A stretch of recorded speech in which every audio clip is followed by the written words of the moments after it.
Bismillahirrahmanirrahim. Assalamualaikum warahmatullahi wabarakatuh. Selamat pagi negara Malaysia. Pada hari ini 7 November 2023, saya Ridwan bersama dengan Syafiqah akan menghiasi Selamat Pagi Malaysia bersama dengan anda.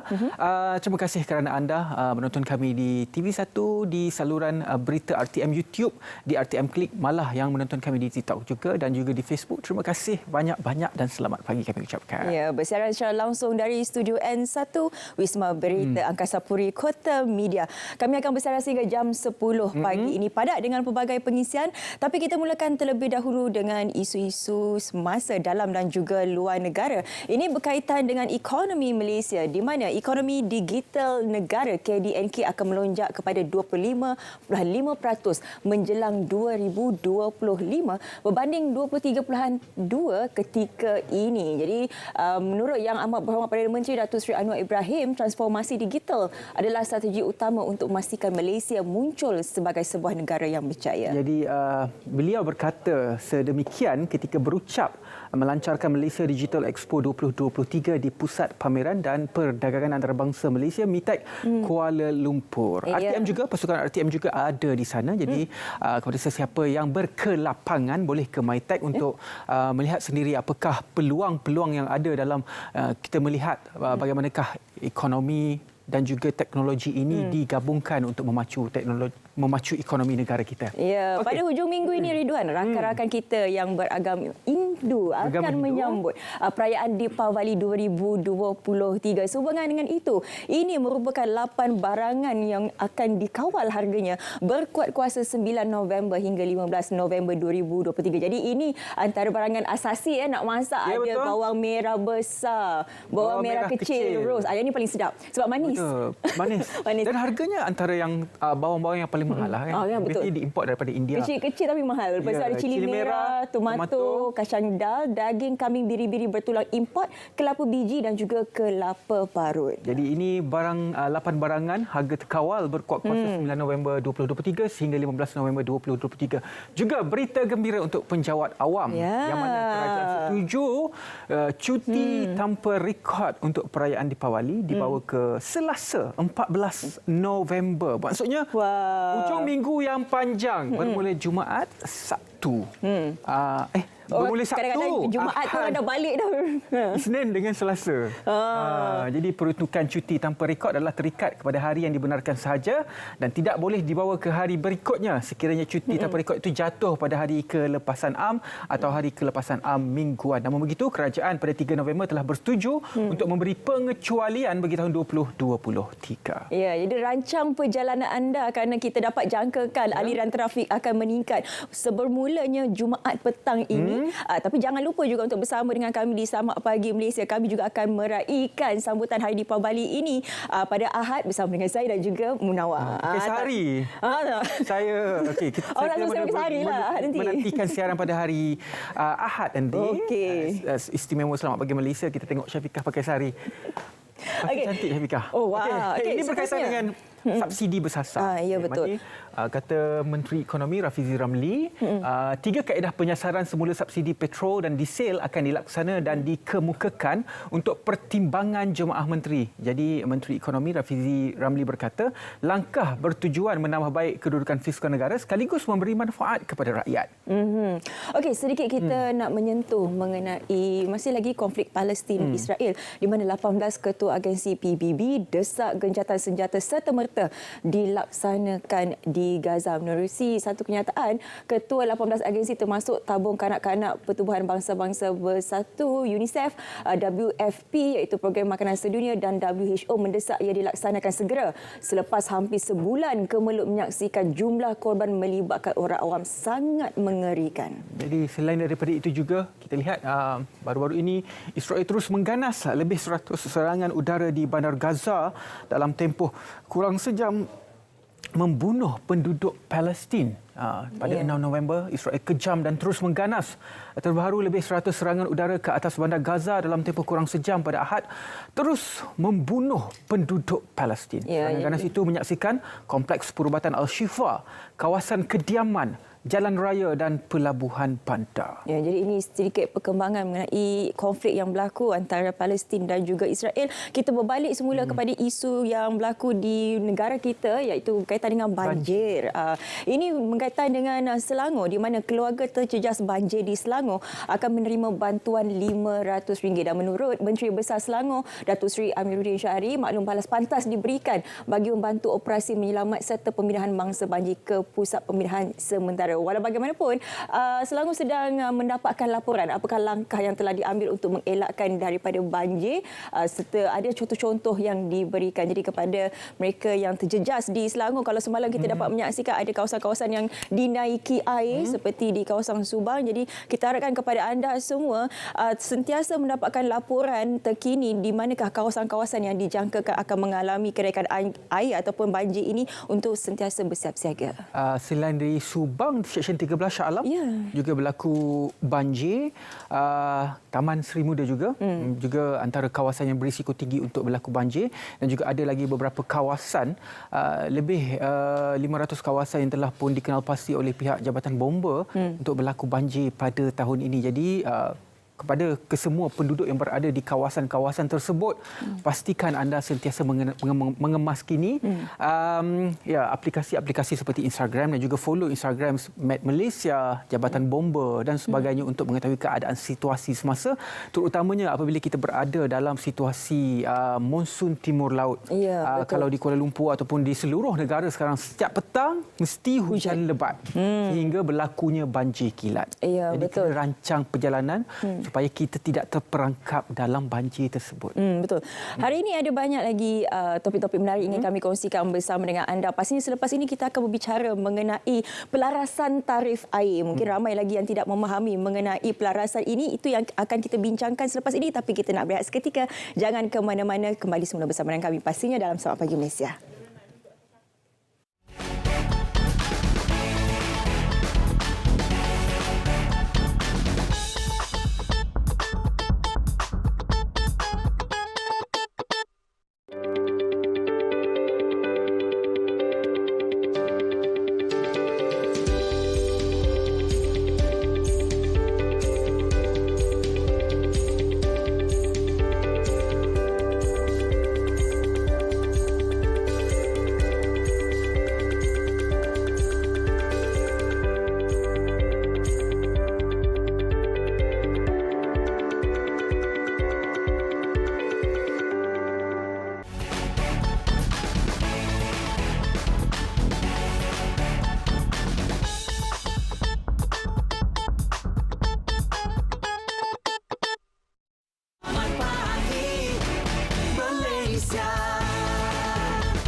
Baiklah, kita berkongsi siaran ini bersama dengan rakan kami di Asyik FM pada hari ini untuk mereka berkongsi apakah program-program di Asyik FM.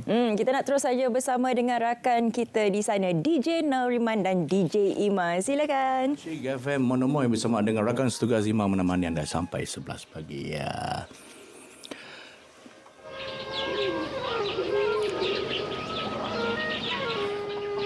Ya, selamat pagi. Salam Malaysia Madani. Ya, terima kasih pengacara. Selamat pagi Malaysia pagi ini bersama kami Asyik FM Monomoy. Untuk hari ini langsung dari konti Asyik FM, dan apa yang kita nak kongsikan bersama pagi ini ialah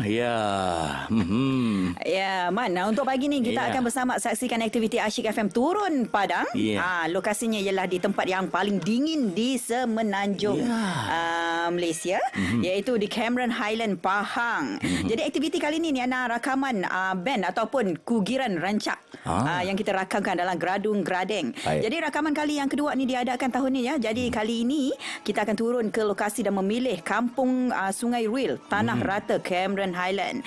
Jadi ini ada sebagai lokasi rakaman bertempat di Dewan Komuniti Kampung Orang Asli Sungai Ril, dan sesuai dengan lokasinya Man, yang strategik sebagai one stop center untuk band-band sekitar Cameron Highland hadir di sini untuk sesi rakaman.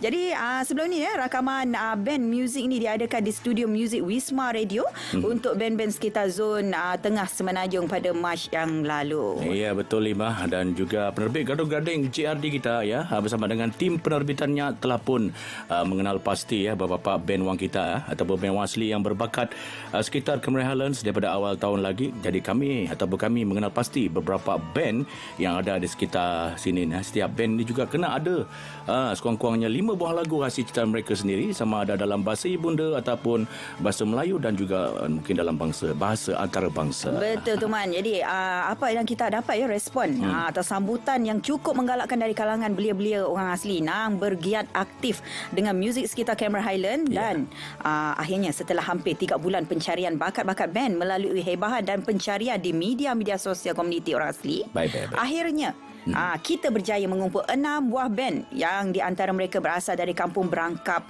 Pos Lanai, Kampung Leyar, Pos Mensun, Kampung Pagen, Boh Estate, Pos Trisu dan Kampung Batu Berangkai, juga Kampung Sungai Ruil sendiri. Itu tadi 5 buah band yang telah pun merakamkan lagu-lagu mereka dengan jayanya, dan mereka terdiri daripada GNA Band, Mantis Band, Neon Band, HB Band, Peripaya Band dan juga SR Bandi. Tahniah kepada 5 buah band yang terlibat kali ini. Semoga mereka akan meneruskan bakat muzik mereka. Kami di Asyik FM sentiasa memberikan platform buat mereka di pentas Gaduh-Gading, juga menyerlahkan bakat mereka dan seterusnya menyiarkan lagu-lagu mereka ini di siaran radio Asyik FM. Satu kejayaan kerana merakamkan dan mengangkat lagu-lagu mereka ke siaran radio RTM dan arus perdana, menjadikan impian mereka sebelum ini kini menjadi realiti. Betul tu. Tahniah dan terbaik kepada semua penonton Selamat Pagi Malaysia pula. Jangan lupa untuk ikuti kami dalam platform media sosial Asyik FM. Kita ada Facebook, Twitter, Instagram dan TikTok juga kita ada sebagai platform terbaru dalam podcast RTM. Dengan podcast ini juga anda boleh mengelingai atau mendengar semula program-program radio terpilih di laman sesawang RTM Klik di www.rtmklik.rtm.gov.my. Atau anda juga boleh muat turun aplikasi RTM Klik di telefon pintar masing-masing. Jadi jangan lupa untuk singgah ke Asyik FM tahu. Sama-sama berkenalan dengan Asyik FM. Jadi pasti anda akan menemui kelainan daripada kami. Jadi baiklah, kita akan kembali kepada rakan kita di Selamat Pagi Malaysia bersama dengan rakan kita di sana. Silakan.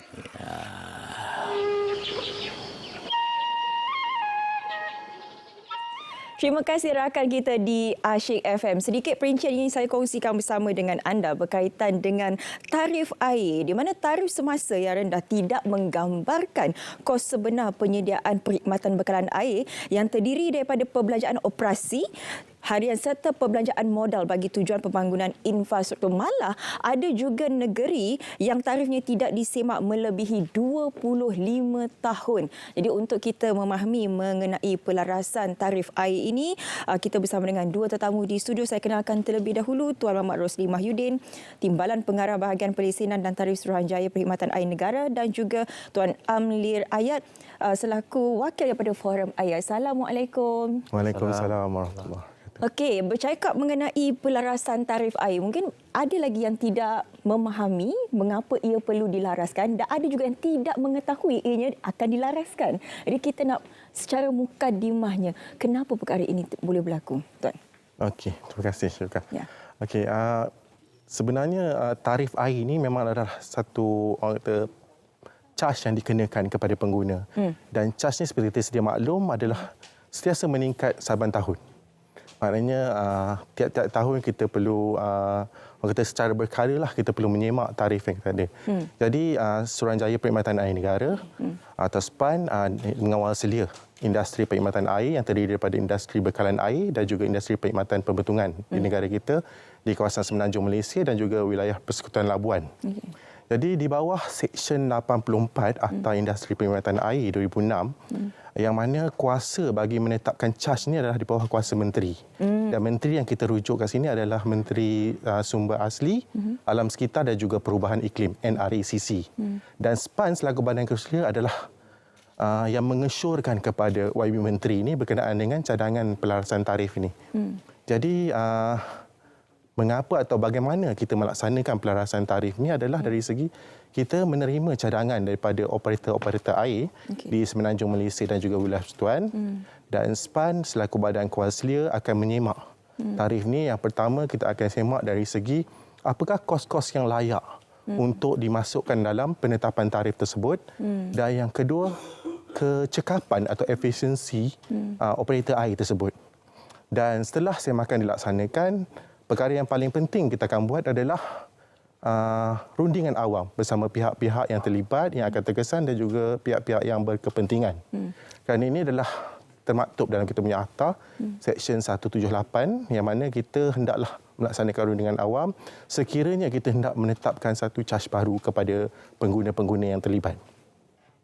Dan seterusnya, apa yang kita akan buat adalah kita akan buat satu penanda arasan kos.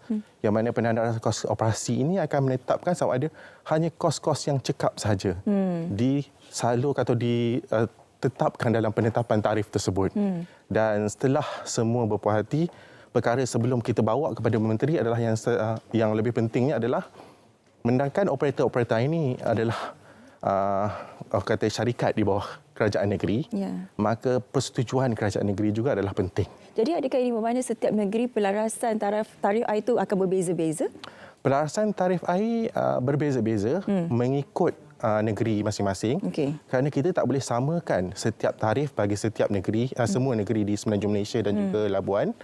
Kerana terdapat perbezaan dari segi kualiti airnya, dari segi topografi dan sebagainya bagi merawat air tersebut dan juga menyalurkan air terawat tersebut kepada pengguna.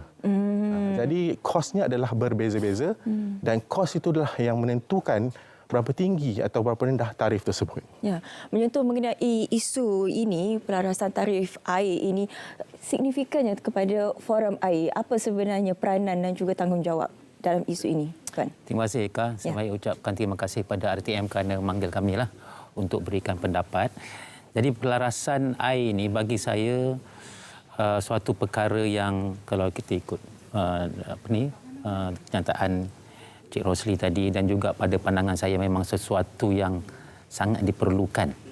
Sebab kita menghadapi banyak masalah penyelenggaraan air, tambahan dalam keadaan ekonomi yang semakin pesat, penduduk semakin ramai, pencemaran pun semakin kritikal dan kos semakin meningkat. Ini suatu perkara yang bagi saya orang kata apa make sense lah, yang logik ya. Cuma kita mungkin ramai rakyat Malaysia mungkin fikirkan bahawa air ini sepatutnya murah. Ya, sebab ia daripada Tuhan kan. Tapi kita tak boleh cakap macam tu. Sebab nak sampai air tu kita memerlukan loji. Dengan nak sampai rumah dengan paipnya dan sebagainya. Jadi semua kos meningkat. Dan Cik Rosli sebut tadi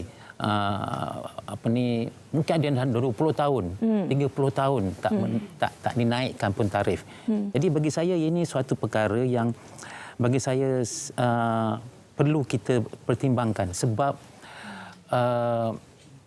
kita perlu meningkatkan kualiti air yang dihantar ke rumah. Jadi kalau kita nak tingkatkan kualiti air ini, rakyat perlu tahu bahawa kita perlu bayar lebih sikitlah. Kos meningkat kan. Paip-paip banyak yang bocor. Ya, kalau kita nak ganti paip-paip ini bukannya harga 30 tahun dulu. Ya, dan bukan setakat kos paip, kos tenaga manusia dan sebagainya. Jadi saya rasa ini sesuatu yang perlu dan mungkin kita perlu kos juga untuk mengganti paip-paip yang dah lama. Bukan setakat repair je, betul kan je kita kena ganti paip yang baru. Dan kalau kita nak air bersih boleh. Kan nak free pergi sungai. Ya, Tuan, bercakap mengenai bekalan air bersih. Situasinya di Malaysia ini bagaimana sekarang? Bagi saya air bersih ni sebenarnya bila air tu dia keluar sahaja daripada loji tu, Cik Rosli sebenarnya dia lebih pakar, tapi sebab katanya saya cuba jawablah. Ini sebab saya lah. Jadi saya tambah ni. Nanti tambahlah. Air tu keluar dari loji boleh terus minum dah sebenarnya. Jadi dia dah cukup bersih, kan? Tak perlu pakai perapi-penapis air? Tak payah sebenarnya. tak payah. Tapi disebabkan dilalui pipe-pipe yang mungkin dah lama, ada karat sikit, kan? Macam saya sebut tadi, penyelenggaraan tak cukup. Bajet untuk membiayai penyelenggaraan tu, mungkin air tu jadi kotor sikit, kan? Tapi sebenarnya pada loji tu, sebab saya pernah pergi loji beberapa kali, saya tengok air memang bersih, kan? Jangan kata loji lah. Sekarang ni kalau kita tengok ramai orang, contohnya di area Gombak, saya bagi contoh ya, dia kata dia tak nak minum air daripada paip contohnya, kan? Bukan tak bersih, tapi ada bahan-bahan yang tak ada dalam tu, galian. Dia pergi sampai ke jalan menghala ke Uluyam je Rosli, ya. Naik tu ada bukit air keluar daripada bukit. Tak ada air itu. Tak ada air, beratur orang situ sejam 2 jam. Memang saya pernah minum air tu. Kan? Jadi dia nak akan air, so apa dia tahu air tu bersih. Jadi sama dengan loji, air tu memang bersih sebenarnya. Span ingin menambah? Betul. Sebab kalau kita kan kadar, saya pergi pada tarif dulu. Pada tarif air semasa kita charge adalah kalau kita dapat terlampau lama untuk tidak disemak. Dan saya bagi contoh, negeri Pahang, kadar kali terakhir semak akan dilakukan adalah pada 1983. Lebih daripada 30 tahun. Negeri Perlis, 1996 kali terakhir disemak. Jadi kalau kita bandingkan dengan kos pengoperasian daripada tahun 80-an, tahun 90-an, kali terakhir tarif disemak, jauh berbeza dengan kos pengoperasian sekarang. Kalau kita nak ambilkan secara purata, kos bagi membekalkan semeter padu air, purata kos lah, termasuk kos pembinaan infrastruktur, penyediaan infrastruktur tadi dan kos rawatan serta agihan adalah lebih kurang RM1.75 bagi semeter padu. Tetapi sekarang ni pengguna bayar, kalau kita kata purata tarifnya adalah lebih kurang RM1.43 per meter padu. Jadi jauh lebih rendah berbanding kos sebenar yang terpaksa ditanggung oleh operator-operator air ini. Jadi kita dapat sini macam, kalau saya boleh ulang balik apa yang Cik Amli cakap. Bila kos yang dibayar adalah lebih rendah daripada kos yang perlu ditanggung, ini memberikan impak kepada kedudukan keuangan operator-operator air ini. Yang mana kita dapat lihat melalui penilaian SPAN, melalui rancangan perniagaan dan juga laporan keuangan dihantar kepada SPAN, kita dapat lihat di sini ada operator-operator air yang berada dalam keadaan keuangan yang defisit.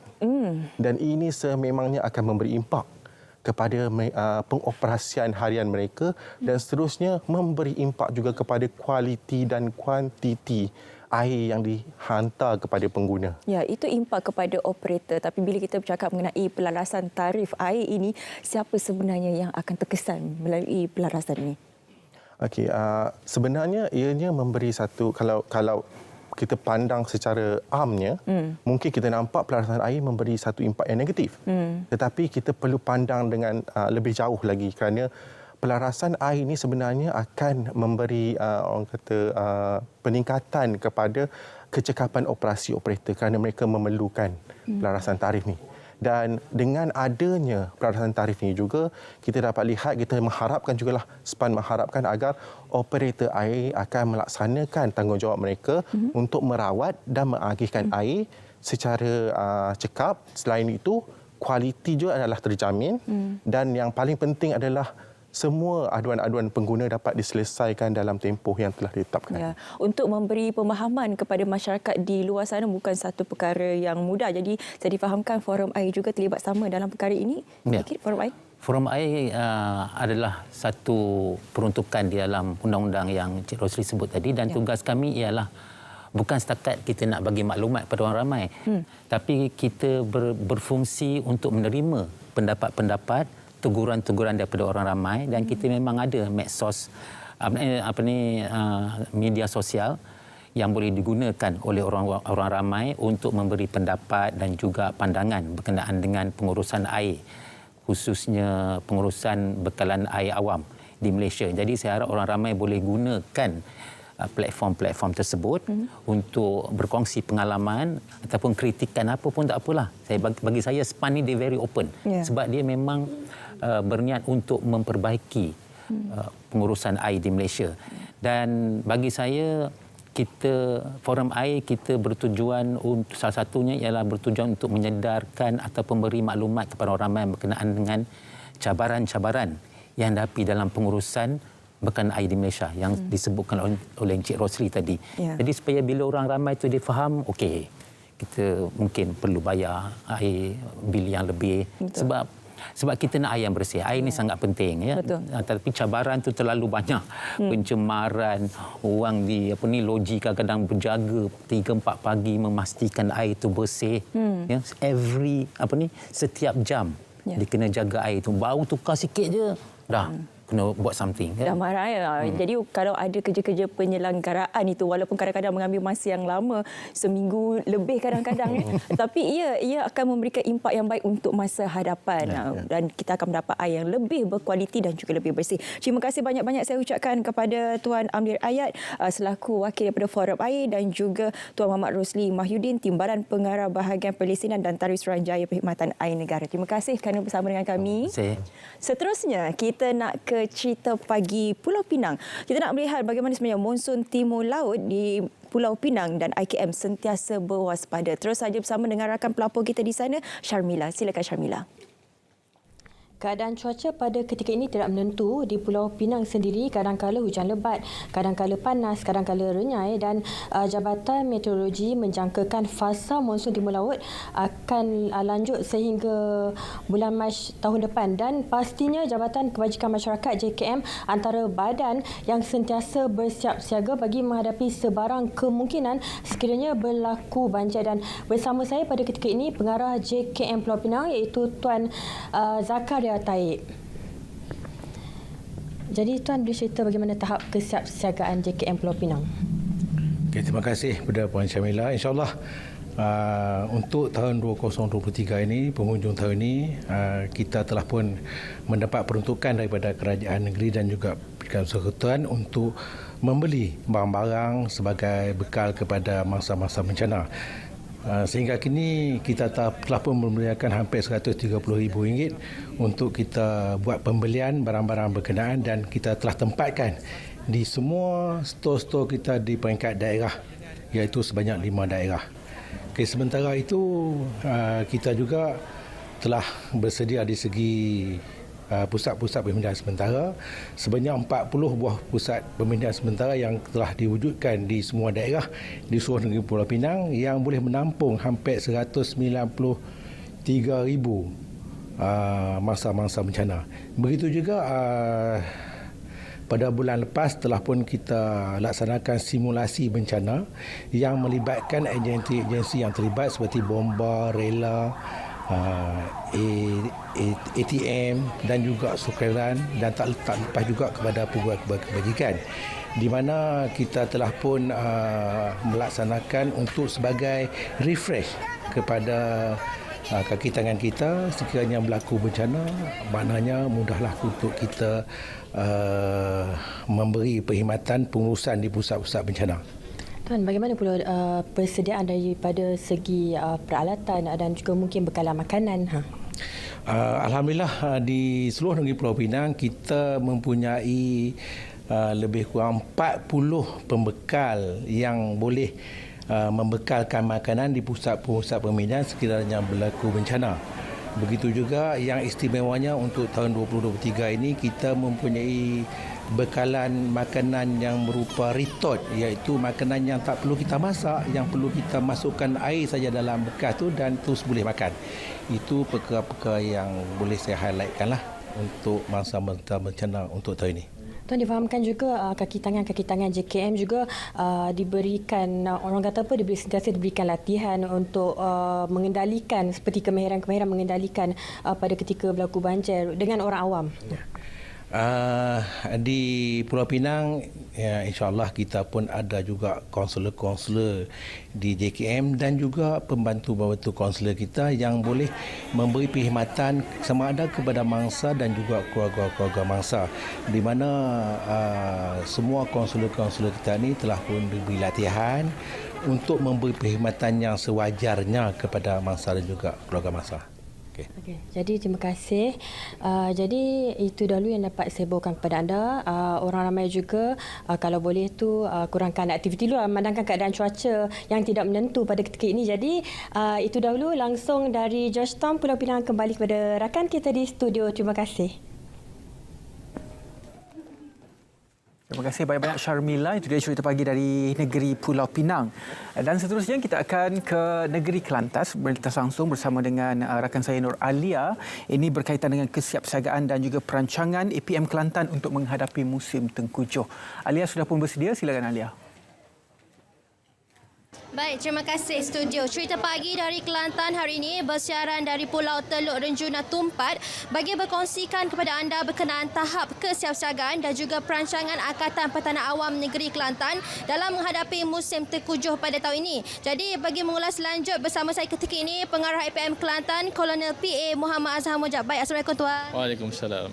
Jadi Tuan mungkin boleh dikongsikan Tuan tahap kesiapsiagaan anggota dan juga perancangan bagi menghadapi monsun timur laut tahun ini Tuan. Baik, terima kasih TM. Pertama kalinya sekarang ni kita dah mula untuk bersiap siaga untuk musim timur laut. Jadi sekarang ni kita dah melihat berkenaan dengan logistik dan juga manpower kekuatan anggota kita. Di mana yang sekarang ni yang telah menjalani latihan asas pun sekarang kami panggil untuk mereka ni kita kumpulkan untuk bersedialah jika ada berlaku apa-apa yang perlu digerakkan kita akan gerakkan dengan segera.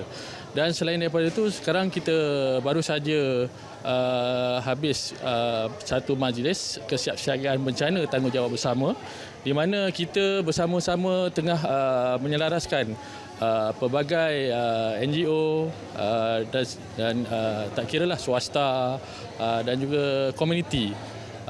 Mana kalau kata sebelum berlaku bencana ni kita dah ada rakan-rakan strategik kita untuk kita selaraskan awal. Maknanya kalau kata sebelum bencana tu kita dah kumpulkan yang mana NGO-NGO yang nak menyumbang tu kita dah ada platform di mana kita kumpulkan dan kita dapatkan kawasan-kawasan yang selalu bencana ni kita akan salurkan bantuan ni dengan lebih awal. Jadi apabila bencana tu mana kalau mereka dah pergi ke pusat pemindahan ni sekurang-kurangnya kita nasihatkan mereka bawa dulu bekalan-bekalan yang asas ni dan kat situ mereka tidaklah terasa agak kelang kabut. Sekurang-kurangnya makanan-makanan yang asas ringkas tu dah ada dah.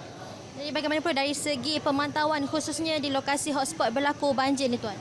Baik, kita telah kenal pasti ada 617 hotspot yang telah dimaklumkan oleh pihak JPS.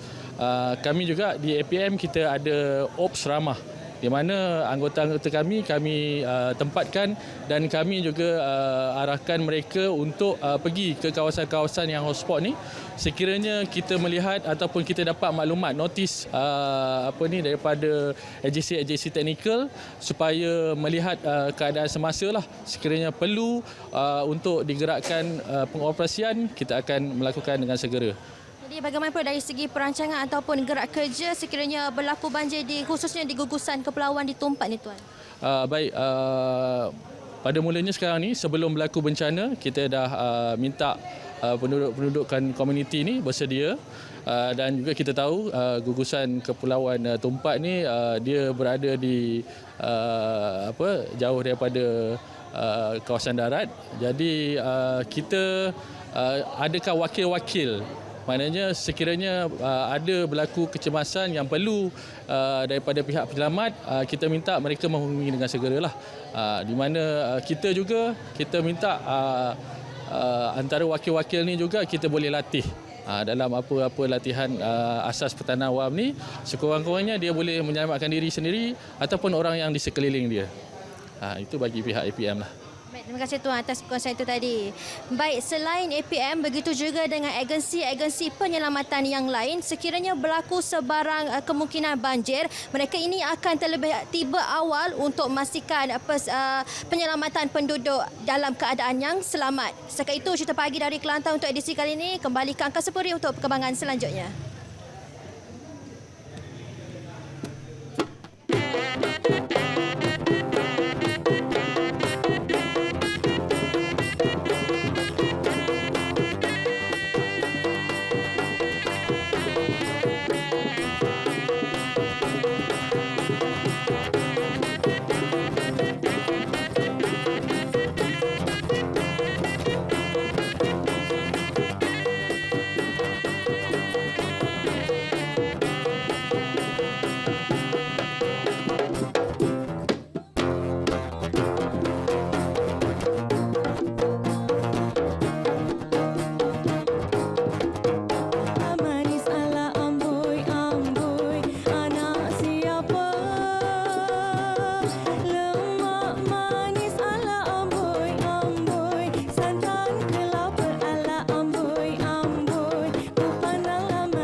bila disapa dalam pantun ku kirim rindu, rindu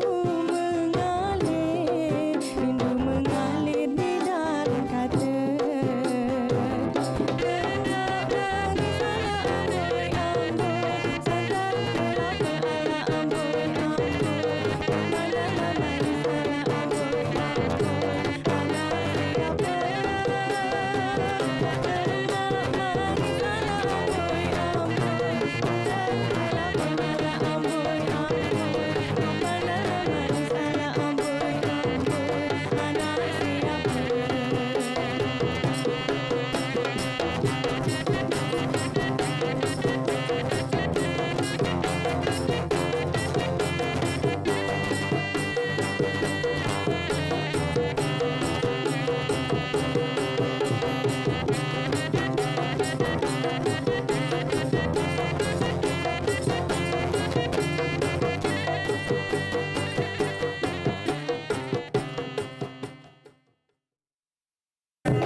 Itu dia lagu Manis, tapi dalam versi Mak Yong yang telah pun dipersembahkan oleh UiTM Performance Group. Hari ini sempena untuk kita bercakap dan juga berbincang mengenai kelestarian dan juga kreativiti muzik tradisional dalam era modernisasi. Terima kasih banyak kepada semua yang telah pun mempersembahkan persembahan yang cukup hebat lagu Lemak Manis. Ada pelajar dan juga lecturernya, pensyarahnya sekali saya difahamkan. Dan hari ini untuk bercakap mengenai kelestarian dan juga kreativiti muzik tradisional dalam era modernisasi, saya sangat berbesar hati bersama dengan Dr. Juriani Jamaluddin, iaitu Ketua Pengajian Konservatori Muzik Kolej Pengajian Seni Kreatif UiTM Shah Alam, dan juga kita ada Encik Yazid Zakaria, Pengarah Muzik Orkestra Tradisional Malaysia Istana Budaya. Dua tetamu yang cukup istimewa dalam kita melihat sudut pandang muzik tradisional ini dalam era modernisasi. Kita mulakan dengan Encik Yazid. Bagaimana Encik Yazid melihat dalam kita mengetengahkan dan juga mengangkat muzik tradisional seperti mana yang kita dengar sebentar tadi itu, mampu untuk mengangkat budaya kita dalam era modernisasi yang telah pun kita dilimpahi dengan pelbagai genre muzik di peringkat antarabangsa yang masuk ke dalam Malaysia ini, Cik Aziz. Okay. Terima kasih Cik Rizwan. Muzik tradisional ni sebenarnya di setiap negara ada muzik tradisional mereka sendiri. Jadi muzik tradisional ni adalah sebagai satu cerminan kepada akar budaya dan juga kepada identiti sebuah masyarakat ataupun bangsa suatu negara. Jadi melalui muzik tradisional tadi di era moden ni adalah sangat penting, di mana muzik tradisional dapat mengajar masyarakat kepada apa yang dikenali sebagai akar budaya tadi. Dan dia adalah sebagai satu jati diri kepada bangsa dan bangsa setiap masyarakat di setiap negara. Di peringkat institusi pendidikan, bagaimana Doktor melihat cara kita mengekalkan kebudayaan ini dengan cara kita menarik minat generasi muda macam kita tengok tadi, itulah gabungan antara pensyarah dan juga pelajar untuk mengenal lebih faham tentang budaya kita. Ia bukan sekadar muzik, tetapi instrumennya itu adalah kita, Malaysia, tanah Melayu. Bagaimana di peringkat institusi pendidikan tinggi, Doktor? Okey, terima kasih Ridwan. Okey, sebenarnya dekat Conservatory Music, okey, kita ada pelbagai pengajaran ada classical music, contemporary music dan juga tradisional lah. So ada juga subjek dan juga subjek di mana pelajar-pelajar ni kena ambil ada muzik tradisional dan juga pengkhususan kepada alat muzik tradisional. So kalau kita tengok sekarang ni banyak generasi muda kurang berminat terhadap muzik tradisional sekarang ni kan. So caranya kita menarik minat mereka dengan kita terapkan juga contemporary music tradisional. Masukkan elemen moden dalam muzik tradisional sebenarnya kan. So supaya benda ni nampak macam mungkin generasi lama mungkin kurang tak setuju, tapi cara untuk meminatkan lagi pelajar supaya mereka lebih merasai dengan muzik tradisional itu sendiri sebenarnya. Encik Yazid, saya berkesempatan untuk menonton satu konsert yang mana konsert itu konsert nasyid tetapi menggunakan gabungan elemen orkestra tradisional dalam muzik dan juga instrumen moden. Apakah cabaran utama untuk kita memastikan elemen tradisional itu supaya tidak terhapus dengan elemen moden itu apabila bergabungnya ataupun berlakunya fusion dalam muzik itu sendiri, Encik Aziz? Contoh seperti lagu nasyid tadi, memang kita masukkan unsur-unsur tradisional. Sebab saya rasa untuk mempromosi nasyid Malaysia, kita harus ada identiti kita sendiri. Di mana muzik tradisional tu adalah identiti kepada muzik di Malaysia. Jadi secara tak langsung bagi saya, muzik tradisional ni mengangkat muzik nasyid tadi melalui identiti yang kita ada. Jadi ini yang mahal yang sebenarnya, yang di mana bila kita pergi ke era globalisasi, di mana masyarakat seluruh dunia dapat melihat inilah identiti muzik Malaysia. Yang mana saya rasa kalau kita mendengar lagu-lagu Hindustan, lagu-lagu Tamil, yang mana saya rasa mereka menitik beratkan alat-alat muzik tradisional di dalam, walaupun di dalam muzik moden mereka sendiri. Adakah bunyi tradisional itu ataupun bunyi itu perlu digabungkan dengan instrumennya sekali? Untuk sekarang ni saya rasa perlu. Tapi bukan dalam semua keadaan, tetapi bagaimana kita nak mengangkat muzik tradisional itu dalam era moden tu tadi, macam Dr. Ju beritahu tadi, kita nak menarik minat generasi muda.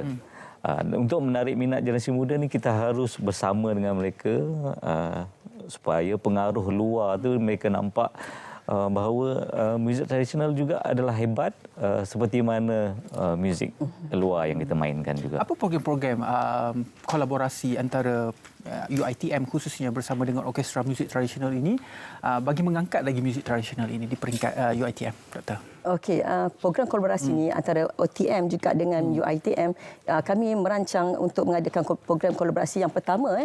First time kami buat kolaborasi di antara practitioner dan juga pelajar-pelajar UiTM, di mana kami jadikan sebagai program mentor-mentee. Okey, program mentor-mentee ini di mana mentornya ialah pemain muzik tradisional yang yang terkenal dekat OTM, dan juga mentee adalah pelajar-pelajar kami. Mereka akan mengajar teknik permainan tradisional dengan lebih mendalam, bagaimana cara mengajar, dan juga bukan daripada segi permainan sahaja, dari segi produksi juga, macam mana diorang nak uruskan persembahan muzik tradisional supaya benda ni akan ada kesinambungan. Kesinambungan kepada pemuzik profesional dan juga pelajar-pelajar kami. So mereka dapat menilai dengan lebih menghargai muzik tradisional itu sendiri sebenarnya. Encik Yazid pula berpengalaman dalam bidang muzik ini sudah pun lama, dan juga mengepalai orkestra itu pun sudah pun lama. Kalau dibandingkan dengan pemuzik-pemuzik lama ataupun yang sudah pun senior berbanding dengan generasi baru, dari segi kreativiti, elemen tradisional itu ada perbezaan ataupun bagaimana, Encik Yazid? Kalau mengikut situasi sekarang, anak-anak muda ni lebih terdedah kepada muzik-muzik luar. Dan apabila mereka ni berkecimpung dalam muzik tradisional, sudah tentu akan ada beberapa perubahan, beberapa elemen-elemen suntikan moden yang dimasukkan dalam muzik tradisional. Dan ini sebenarnya menjadi lebih menarik. Bagi saya, muzik tradisional dia tidak harus mati, dia harus berevolusi dengan situasi sekarang.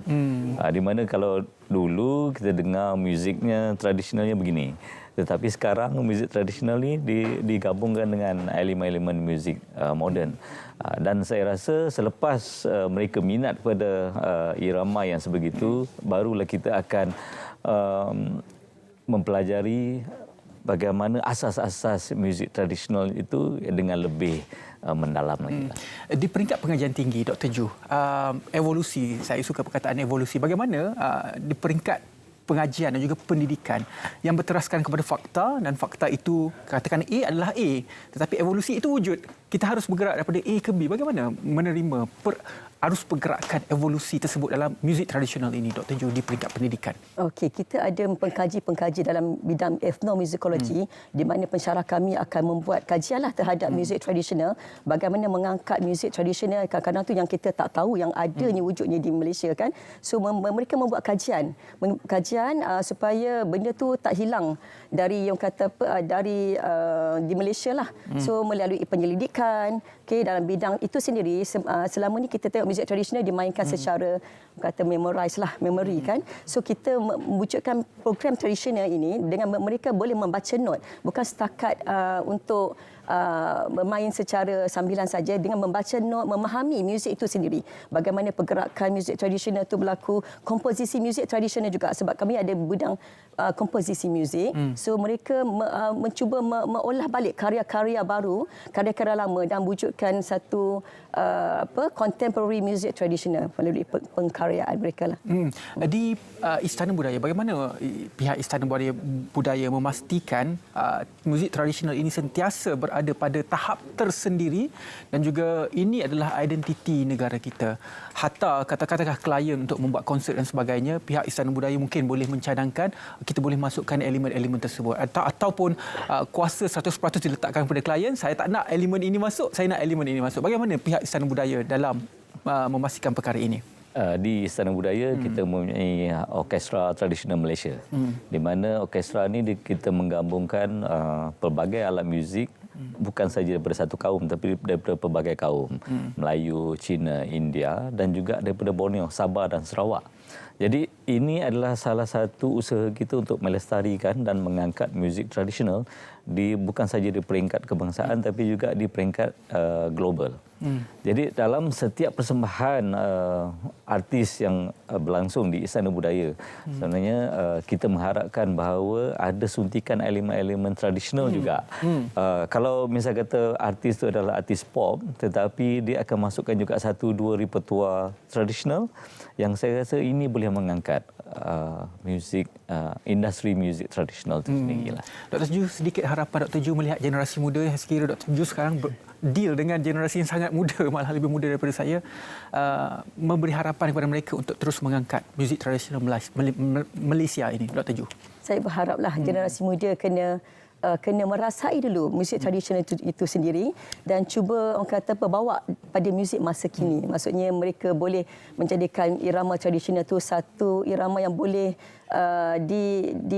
dipopularkan lah. Kita bagi contoh macam Haziq dengan Dayang Nur Faizah kan. So bila hari itu kita tak dengar muzik itu sangat, bila diorang mengangkat balik muzik itu, lagu Lemak Manis dan juga lagu ni, so benda tu dah jadi viral sebenarnya. Kan kita tengok dekat TikTok pun lagu tu kan, jadi benda tu terngiang-ngiang dalam persembahan. So jadi lagu yang kita tak tahu dulu wujudnya tapi diangkatkan balik, jadi contemporary balik, menjadi minat pada muzik generasi masa kini lah. Itu kuasa yang ada pada media sosial dan juga generasi muda. Terima kasih juga kepada mereka dan juga terima kasih juga kepada tetamu kita pada hari ini, Dr. Juriani Jamaluddin, Ketua Pengajian Konservatori Muzik, Kolej Pengajian Seni Kreatif UiTM Shah Alam, dan juga terima kasih kepada Encik Yazid Zakaria, Pengarah Muzik Orkestra Tradisional Malaysia Istana Budaya, berkongsi kepada kita semua berkaitan dengan kelestarian dan juga kreativiti muzik tradisional dalam era modernisasi. Dan sekarang kita akan terus sahaja ke Sarawak. Ini adalah berkaitan dengan APM, Limbang sedia menghadapi monsun Timur Laut. Rakan saya di sana sudah pun bersedia untuk cerita pagi di negeri Sarawak. Silakan.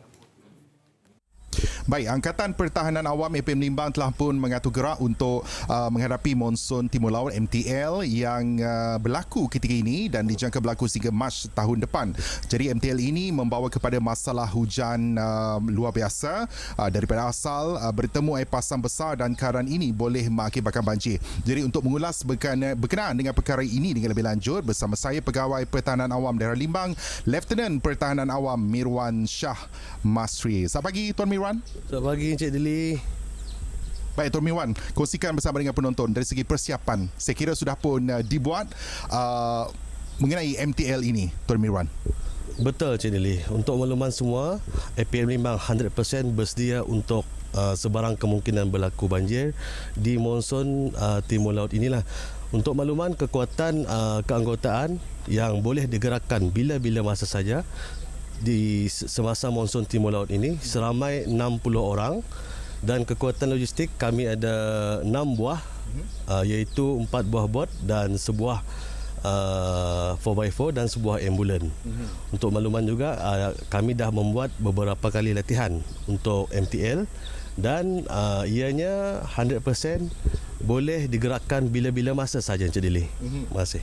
Baik, Tuan Mirwan, saya kira APM sendiri sudah pun mengenal pasti hotspot ataupun kawasan panas di kawasan berisiko banjir. Tuan Mirwan.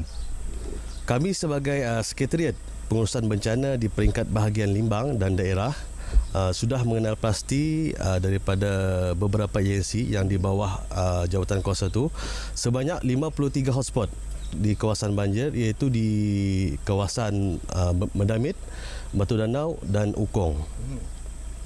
Baik. Tuan Mirwan, nasihat khusus kepada penduduk berdekatan di kawasan berisiko banjir ini, Tuan Mirwan.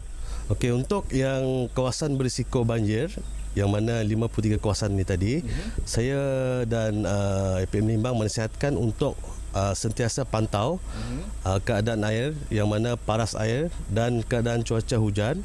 Sekiranya berlaku kenaikan air, segera untuk hubungi agensi berkenaan dan berpindah sekiranya perlu. Dan satu lagi yang saya nak alertkan, bila berlakunya kenaikan air itu, kena alert juga dengan binatang buas, iaitu buaya. Buaya ianya akan menambahkan lagi bahayanya keadaan banjir di kawasan itu. Baik, apapun terima kasih diucapkan kepada Lieutenant Pertahanan Awam Mirwan Shah Masri, Pegawai Pertahanan Awam Daerah Limbang, atas perkongsian sebentar tadi. Terima kasih Tuan Mirwan, dan saya kira sampai itu saja yang sempat saya bawakan kepada anda dalam Cerita Pagi Sarawak, kembali bersama dengan rakan penyampai di Angkasa Puri, Kuala Lumpur. Silakan.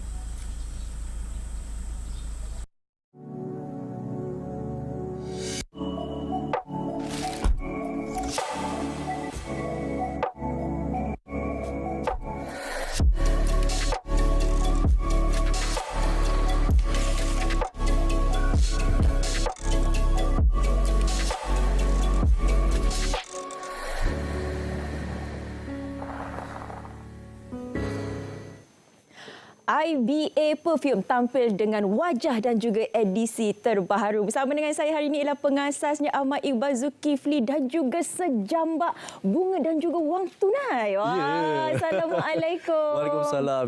Dah tak ada beg? Ya, tak ada beg. Beg tak ada, tapi lebih lagi. Ini lagi bernilai. Ya, betul Syafiqah. Ini yang saya akan berikan kepada pembeli terawal. Wah. Jadi sekarang mungkin boleh simpan dulu nombor telefon sebab ini kali pertama yang saya buat. Mungkin kali ini sajalah yang kita buat sebenarnya pelancaran minyak wangi yang baru. Ini dia packaging baru, bau pun yang berbeza. Yang baru dan upgrade. Hari ini logo yang baru juga. Logo yang baru juga. IBA, tapi lebih kurang dah sebenarnya logonya. Tapi yang penting ini dia hadiah hari ini. Berat ya Iqbal ya? Berat ini juga. Okay, kita letak terlebih dahulu. Terima kasih kita banyak. nak cerita sedikitlah mengenai IBA Perfume. Walaupun dah ramai dah yang mengetahui mengenai IBA Perfume ni di Malaysia. Sedikitlah, kenapa perfume yang menjadi pilihan? Okey, terima kasih Syafiqah dan Assalamualaikum semua kepada penonton. Hari ini agak berbeza saya bersarankan. Jadi bagaimana terbitnya IBA Perfume ni ketika saya pergi ke luar negara. Syafiqah pun tahu saya pergi ke lebih 30 negara dan baru juga pulang dari Korea beberapa hari yang lepas untuk mendalami tentang minyak wangi. Jadi di situ saya kata saya nak juga menghasilkan minyak wangi yang bertaraf antarabangsa, wangiannya dengan harga yang sangat murah. Yang boleh dipakai untuk lelaki dan juga wanita. Dan hari ini tuan-puan, di depan kita wangian yang baru yang tak pernah lagi saya bersaran. Ini kali pertama untuk kita jualan IBA Perfume. Jadi yang juga ingin memperkenalkan kepada tuan-puan, hari ini bagi pembeli terawal kita akan berikan hadiah RM1,000 untuk yang buat pembayaran terawal. Okey. Dan kita akan umumkan secepat yang mungkin. Jadi pembayaran terawal kita akan bagi RM1,000. Untuk pembelian orang yang kedua akan dapat RM500. Yang ketiga akan dapat RM300 dan kita akan pilih lagi 30 orang akan bagi RM50. Wow. Jadi paling penting tuan-puan simpan nombor WhatsApp yang tertera di kaca TV 019 9500. Sekali tengok dah ingat dah. Bila boleh SMS ni? Bila WhatsApp ni? Tunggu dulu. Dalam 1 minit nanti kita buka. Jangan. Yang penting sekarang simpan dulu nombor telefon. Saya pun beratur. Jangan. Tak boleh. Jangan. Orang dalam tak boleh. Orang dalam tak boleh. Alah, tengok untungnya lah jadi penonton Selamat Pagi Malaysia hari ni. Okey. Jadi tuan-puan, perkara pertama tuan-puan mungkin untuk memenangi RM1,000 hari ini, tuan-puan kena simpan dulu nombor telefon IBA 019 9500. Bagi pembelian terawal akan menerima hadiah beg tangan. Jadi kita bercerita tentang hadiah, kita nak juga bercerita tentang apa kelebihan minyak wangi kan. Bagaimana betapa saya berkorban untuk pergi ke banyak negara untuk mendalami tentang minyak wangi. Sebagaimana kalau kita pergi ke France, perlu belajar selama 3 bulan di sana. Dan saya pergi ke Shanghai, melawati kilang-kilang yang perlu melalui dengan kereta yang agak sukar untuk mendalami di sana.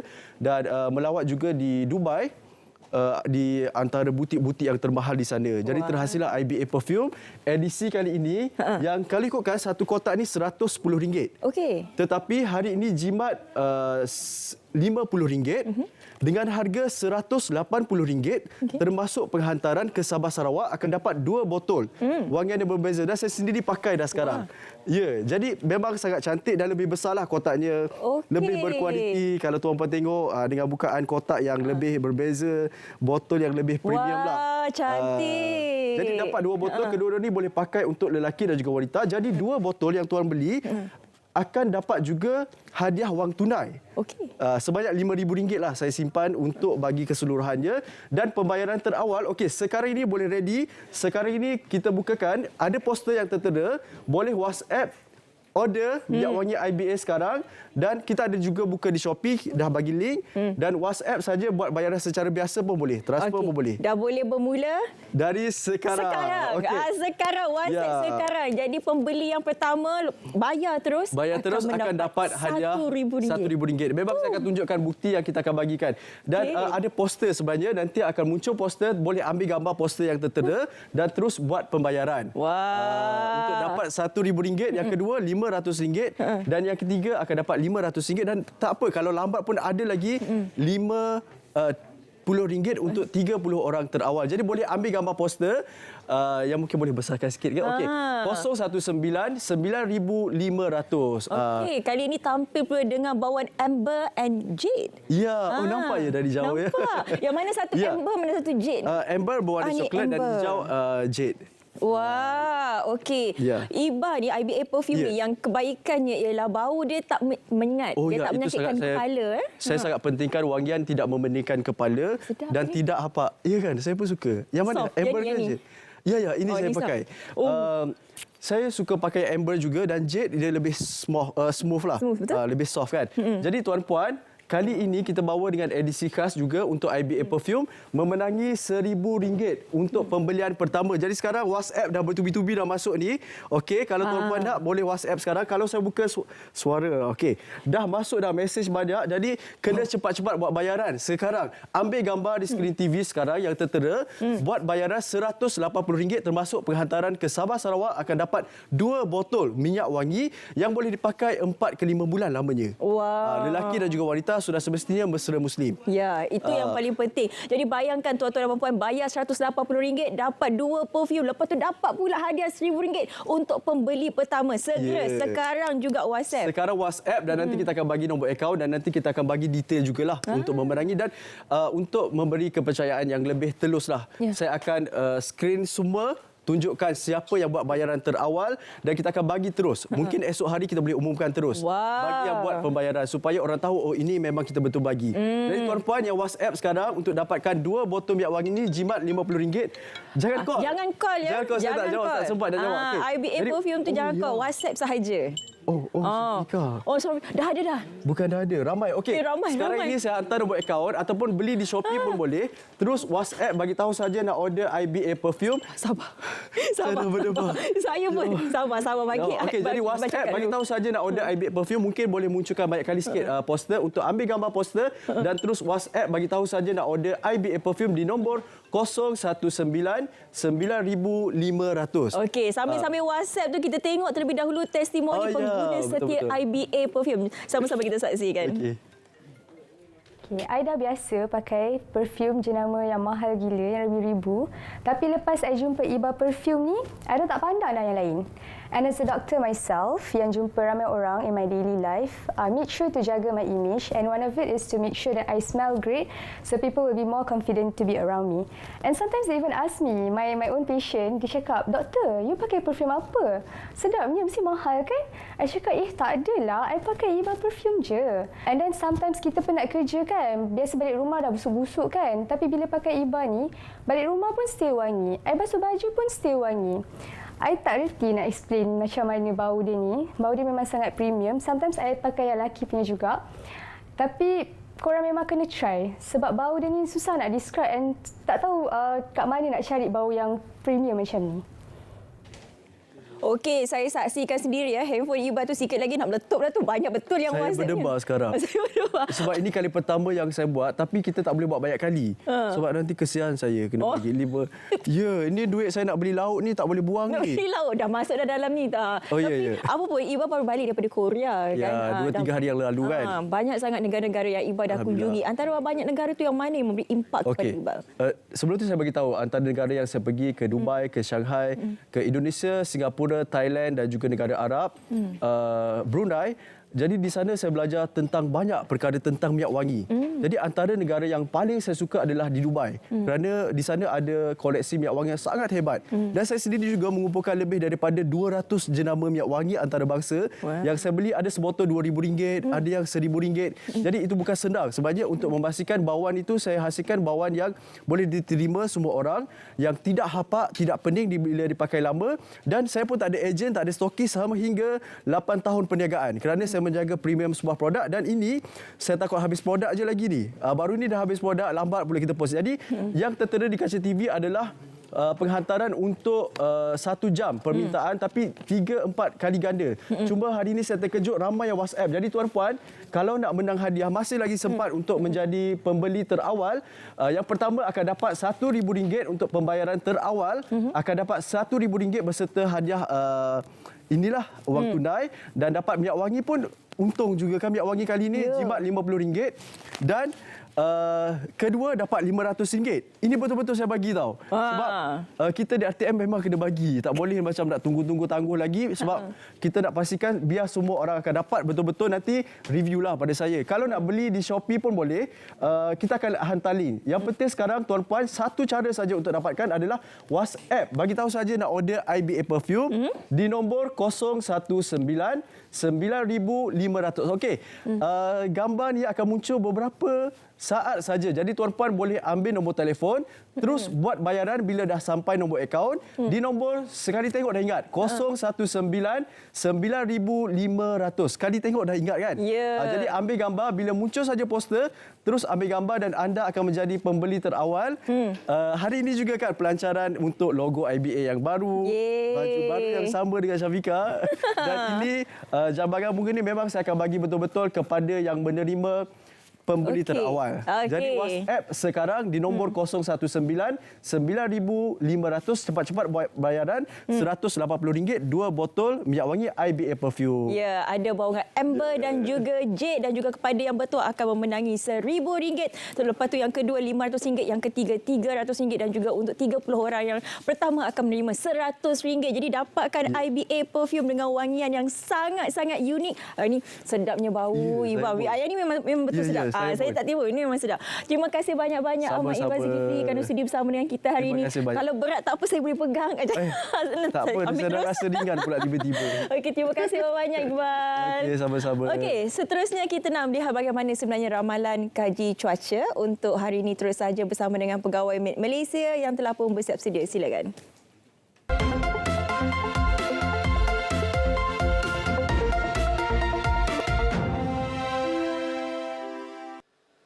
Assalamualaikum dan salam Malaysia Madani. Kembali bersama Jabatan Meteorologi Malaysia untuk laporan cuaca terkini. Baik, kita mulakan laporan cuaca pada hari ini dengan paparan carta angin. Rantau negara pada ketika ini menerima pengaruh angin daripada pelbagai hala dengan kelajuan yang direkodkan sekitar 10 hingga 20 km sejam. Oleh yang demikian, Met Malaysia masih lagi tidak mengeluarkan sebarang amaran angin kencang dan juga laut bergelora buat masa kini. Baik, kita teruskan dengan melihat keadaan cuaca pada pagi ini. Dilihat keadaan cuaca cerah dan juga tiada hujan dilihat di hampir keseluruhan negeri di semenanjung Malaysia pada ketika ini. Namun keadaan hujan turut dilihat di sekitar daerah Kuantan dan juga Pekan Negeri Pahang, dan juga meliputi di sekitar perairan pantai negeri Kelantan dan juga Terengganu. Keadaan hujan di negeri Pantai Timur ini berkemungkinan akan memasuki di kawasan Pantai Timur sebentar sahaja lagi. Baiklah seterusnya kita teruskan dengan melihat keadaan cuaca di sebelah Sabah dan Sarawak pula. Pada ketika ini keadaan hujan masih lagi sedang berlaku di bahagian barat negeri Sarawak dan kita jangkakan keadaan hujan di bahagian barat ini boleh berlarutan dalam tempoh masa 2 hingga 3 jam sahaja lagi. Manakala di lain-lain tempat di negeri Sarawak dan juga Sabah dilihat keadaan cuaca cerah di hampir keseluruhan bahagian. Baiklah, seterusnya kita teruskan dengan melihat ramalan cuaca di sebelah petang. Met Malaysia menjangkakan untuk keadaan hujan berserta ribut petir masih lagi boleh berlaku melibatkan kawasan di hampir keseluruhan negeri di semenanjung Malaysia pada petang nanti, bermula di sebelah pantai timur dan menjelang tengah hari, ianya melibatkan kawasan di sekitar pedalaman semenanjung Malaysia dan di sekitar lewat petang sehingga ke awal malam keadaan hujan lebih tertumpu di negeri-negeri di pantai barat. Justru itu orang awam dinasihatkan untuk sentiasa berhati-hati kerana keadaan hujan berserta ribut petir ini boleh mendatangkan keadaan angin kencang dan juga banjir kilat serta kerosakan kepada struktur bangunan yang tidak kukuh. Manakala bagi negeri Sabah dan Sarawak pula keadaan hujan dijangka boleh berlaku melibatkan kawasan pedalaman negeri Sarawak dan juga pedalaman serta pantai barat negeri Sabah. Baiklah, sekian sahaja laporan cuaca daripada Met Malaysia buat masa kini. Sebelum kita berpisah, kita lihat dulu ramalan cuaca bagi bandar-bandar utama di seluruh Malaysia. Saya Linda Hanif. Assalamualaikum dan jaga diri.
Kembali lagi bersama dengan kami dalam Selamat Pagi Malaysia. Seterusnya kita ingin membincangkan mengenai hala tuju ekonomi penjagaan Selangor dan juga inisiatif Mama Kerja. Sedikit perincian mengenai Mama Kerja ini. Ini merupakan inisiatif yang melayakkan wanita bekerja yang mempunyai 3 orang anak berusia 12 tahun ke bawah menerima wang tunai RM1,000. Ini adalah inisiatif one-off yang diberikan oleh Kerajaan Negeri Selangor. Dan untuk memperincikan lagi mengenai hala tuju ini, saya bersama dengan Yang Berhormat Anfal Sari, Pengerusi Jawatan Kuasa Tetap Wanita dan Keluarga, Kebajikan Masyarakat dan Ekonomi Penjagaan. Assalamualaikum YB. Assalamualaikum warahmatullahi wabarakatuh. Panjang jawatannya, portfolio yang dipegang, Jawatan Kuasa Tetap Wanita dan Keluarga, Kebajikan Masyarakat dan Ekonomi Penjagaan. Yang terbaru di sini ialah ekonomi penjagaan. Sedikit YB mengenai portfolio yang ditambah ini. Okay, terima kasih Syafiqah. Sebenarnya care ekonomi ataupun kita terjemahkan sebagai ekonomi penjagaan turut disebut oleh Perdana Menteri yang ke-10 kita itu sebagai ekonomi ihsan. Kita sebut pasal care tentang penjagaan. Dia melibatkan contohnya suri rumah yang menjaga anak-anak di rumah, penjaga yang menjaga ahli keluarga yang OKU ataupun menjaga warga emas dan juga pesakit terlantar. Jadi bidang penjagaan ini sebenarnya ada nilai, tapi bagaimana kita nak terjemahkan kepada hasil dalam negara, iaitu KDNK. Kerana itu kita wujudkan care ekonomi dan perkara ini telah dibincangkan lama di peringkat antarabangsa. Dan di Malaysia kita baru nak meneroka yang mana kita perlu bersedia ke arah 2030. Contohnya di Selangor ni akan menjadi negeri menua, the aging state. Yang mana definisinya adalah 15% daripada populasi negeri Selangor akan berumur 65 tahun ke atas.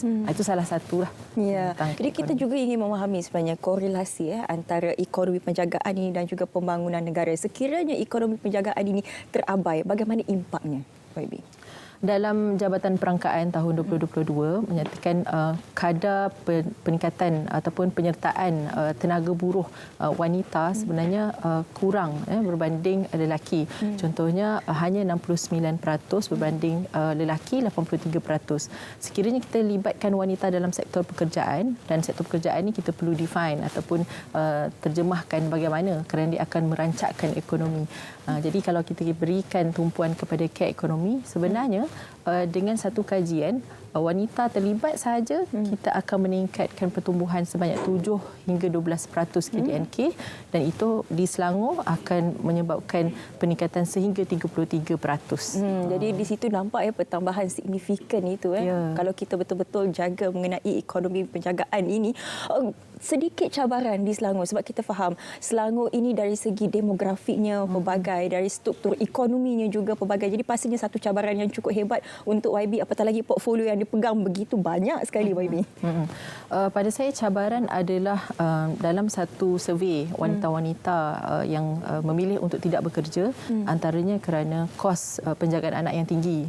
Bayangkan kalau kata gaji basic RM1,500 hantar anak satu taska sekarang, kalau yang murah mungkin masih dalam 400-500, tapi ada di setengah tempat kadar charge taska ataupun tadika tu mencecah 600-800. Jadi pilihan ibu-ibu yang asalnya bekerja memilih untuk tidak bekerja kerana concern tentang penjagaan anak. Jadi itu antara cabaran.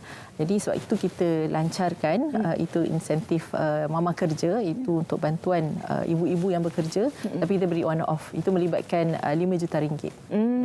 Jadi impak melalui pemberian inisiatif ini, apa yang diharapkan sebenarnya daripada Kerajaan Negeri Selangor? Sebenarnya kita meletakkan satu tema, Selangor Penyayang, memartabat penjaga, melindungi yang dijaga. Meskipun RM5 juta itu saya pasti tidak cukup untuk memenuhi semua permintaan, tetapi sekurang-kurangnya itu adalah langkah awal di mana pada minggu lalu 30 dan 31 Oktober kami telah melaksanakan simposium ekonomi penjagaan Selangor. Kita kumpulkan pemegang-pemegang taruh dari segi dari industri player, dari tokoh akademik, pengkaji-pengkaji dan aktivis sosial, yang mana kita mahu rangka blueprint atau kerangka tindakan ekonomi. Dengan kita memulakan dengan mama kerja, menunjukkan Kerajaan Negeri Selangor sangat prihatin tentang mengembalikan wanita ini, bukan sahaja wanita tetapi mereka dalam sektor penjagaan yang menjaga anak-anak OKU, institusi ataupun NGO yang menjaga mereka ni warga emas. Dan kita ada banyak cabaran kebajikan. Contohnya saya baru pergi di Dun Taman Templer hari Ahad lalu, rumah jagaan orang tua, yang mana atas niat baik, the very noble effort Dr. Siva ni yang ambil orang warga tua, orang warga emas yang ditinggalkan oleh ahli keluarga di hospital, bawa ke rumah tersebut, tapi dari segi sustainability ataupun kelestarian untuk mengoperasikan rumah tersebut. Jadi kita perlu libat urus antara pihak berkuasa tempatan dari segi undang-undang kecil, bagaimana dengan corporate, kita wujudkan CSR untuk kembalikan bantuan-bantuan daripada pihak swasta mungkin kepada komuniti, dan dengan cara itu rumah jagaan seperti ini boleh kekal berterusan dan memberi khidmat kepada banyak penerima manfaat. Saya mengambil kembali daripada apa yang YB katakan. Saya rasa paling penting di sini ialah dari segi pemantauan itu. Sebab bila kita bercakap mengenai penjagaan, mungkin ramai NGO sana yang terlibat untuk menjaga mungkin warga emas ataupun mereka yang tidak berkemampuan. Tetapi pemantauan juga perlu dilaksanakan agar ia tidak tersasar daripada objektif yang asal. Di peringkat persekutuan kita ada akta rumah penjagaan, akta OKU, akta untuk warga emas, dan enforcement itu perlu dilakukan. Contohnya Jabatan Kebajikan Masyarakat di peringkat negeri Selangor, sebenarnya kita mengalami cabaran dari segi guna tenaga kerja untuk memantau hampir semua, dan saya kira disebabkan itu kita perlu lakukan dalam kapasiti negeri apa yang kita boleh bantu kerajaan persekutuan melalui agensi-agensi di peringkat negeri negeri. Contohnya pihak berkuasa negeri ada autoriti terhadap pihak berkuasa tempatan. Contohnya kita pantau syarat lulus menggunakan satu premis, adakah dia comply ataupun patuh syarat, ada laluan keluar sekiranya berlaku kebakaran. Kita ingat lagi kes sekolah tahfiz di Datuk Keramat, yang mana disebabkan itu Titah Sultan Selangor untuk memastikan semua pemutihan dilakukan kepada pusat-pusat tahfiz ni kerana ia melibatkan nyawa. Apabila melibatkan nyawa, pematuhan itu adalah lebih utama berbanding hanya menjalankan tanpa satu garis panduan ataupun pematuhan undang-undang. Begitu juga dengan taska. Kerana apa, mungkin ada juga taska-taska yang dibuka tidak mengikut spek ataupun tidak mengikut peraturan yang telah pun ditetapkan. Berbalik kepada inisiatif daripada pihak Kerajaan Negeri Selangor, kita tahu Kerajaan Negeri Selangor begitu prihatin dalam membantu rakyatnya, entah lagi di bawah portfolio YB. Bukan sahaja Mama Kerja, tapi kita difahamkan ada banyak lagi inisiatif lain. Kita ada Asuh Pintar. Asuh Pintar adalah satu insentif bernilai RM100 selama 12 bulan. Setakat ini kita memberikan bantuan kepada 505 orang anak, mana daripada setiap keluarga yang berasingan. Itu memberi kesan dalam RM600,000. Meskipun dia RM100 sebulan saja, tetapi sekurang-kurangnya kita mahu bantu. Dia bersifat dua strategi. Satu, kita bantu untuk bayar pendidikan anak itu di taska, dan satu lagi adalah bentuk sokongan kepada ibu dan bapa yang bekerja. Sekurang-kurangnya dalam setahun RM1,200 itu dapat dijimatkan dengan bantuan daripada kerajaan negeri. Itu untuk pendapatan keluarga 5,000 dan ke bawah.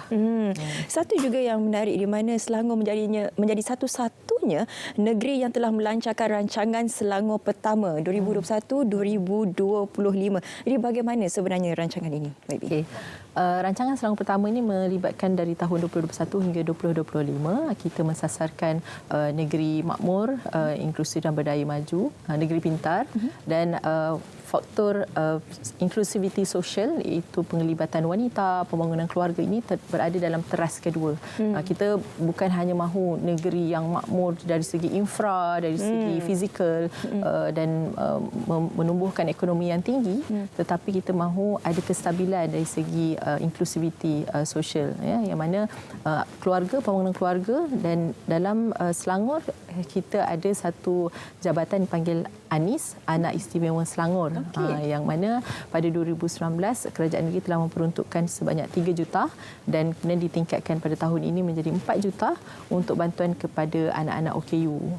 Dari segi rehab, program early intervention, dan pusatnya di Shah Alam, dan yang beratur masya-Allah panjang nak mohon bantuan kerana kita melakukan polisi open kepada semua, bukan hanya syarat B40, kerana kita tahu ada setengah keluarga yang walaupun pendapatannya RM10,000, lebih RM10,000, tapi jika ada anak lebih dari seorang yang OKU, kos perawatan, kos rehab dan sebagainya adalah sangat tinggi. Betul.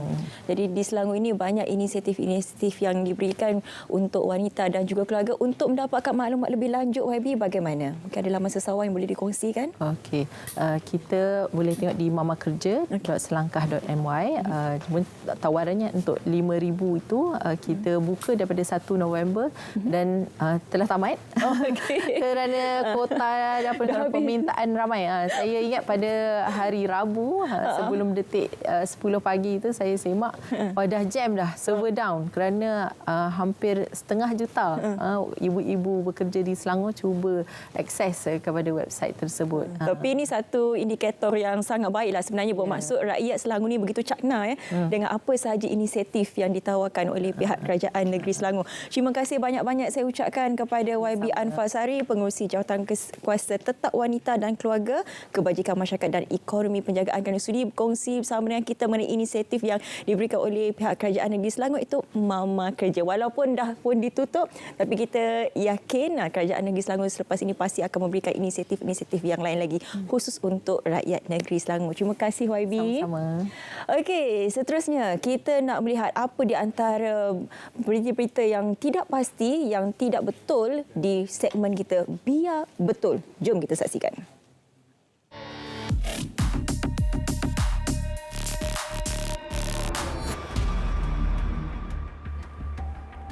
Tular sebelum ini, isu mengaitkan Parti Keadilan Rakyat dengan Liberal International. Biarpun penafian telah dibuat, namun masih ada pihak tertentu menuduh sebaliknya. Dakwa mereka, keadilan anggota pertubuhan berkenaan. Entiti itu pula aktif menyokong Israel. Pasukan Biar Betul mendapati tuduhan terbabit adalah fitnah. Semakan di laman sesawang pertubuhan itu mendapati logo keadilan telah diturunkan. Perkara itu sekaligus membuktikan sememangnya parti terbabit bukan anggota gabungan berkenaan. Kepada semua saya harap hentikan tumahan. Saya tahu berdasarkan maklum balas yang saya terima daripada pihak MCMC sebagai contoh, kita dapati ada lebih 200 aset, 200 konten berkait dengan Liberal International yang cuba menyerang Parti Keadilan Rakyat, menyerang saya, menyerang Perdana Menteri. Jadi memang ada coordinated behavior, ya, dan ini adalah serangan politik. Dan penting saya jelaskan secara fakta, based on facts, keadilan bukan ahli Liberal International. Jadi hentikanlah tumahan dan fitnah yang cuba dilempar. Kepada si kaki fitnah, ini mesej untuk anda. Saya akan minta kawan-kawan, terutama para peguam, untuk mengambil kira tumahan fitnah jahat yang dibuat oleh beberapa pihak yang tidak bertanggungjawab, yang cuba mengaitkan keadilan dengan Liberal International dengan niat yang jahat. Jadi kita akan teliti, sekiranya ada keperluan, kita akan ambil tindakan perundangan. Noktahkan rantaian fitnah. Penyebarannya merupakan kesalahan. Terima fitnah atau maklumat palsu, segera lapor ke SKMM. Biar betul, tak pasti, jangan kongsi.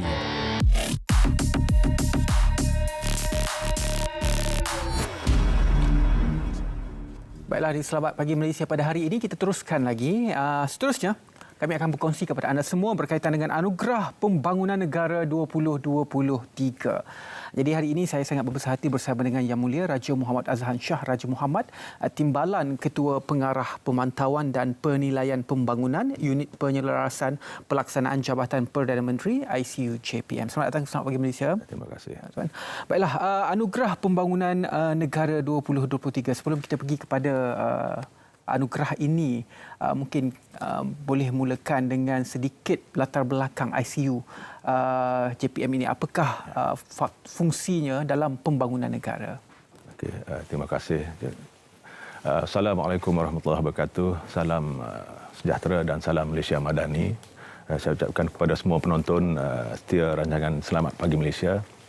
Dan terlebih dahulu saya ingin mengucapkan terima kasih kepada RTM kerana sudi memberi ruang kepada saya mewakili Unit Penyelarasan Pelaksanaan Jabatan Perdana Menteri ataupun ICU JPM bagi berkongsi sedikit berkaitan inisiatif ICU JPM dalam memantau dan menilai projek pembangunan.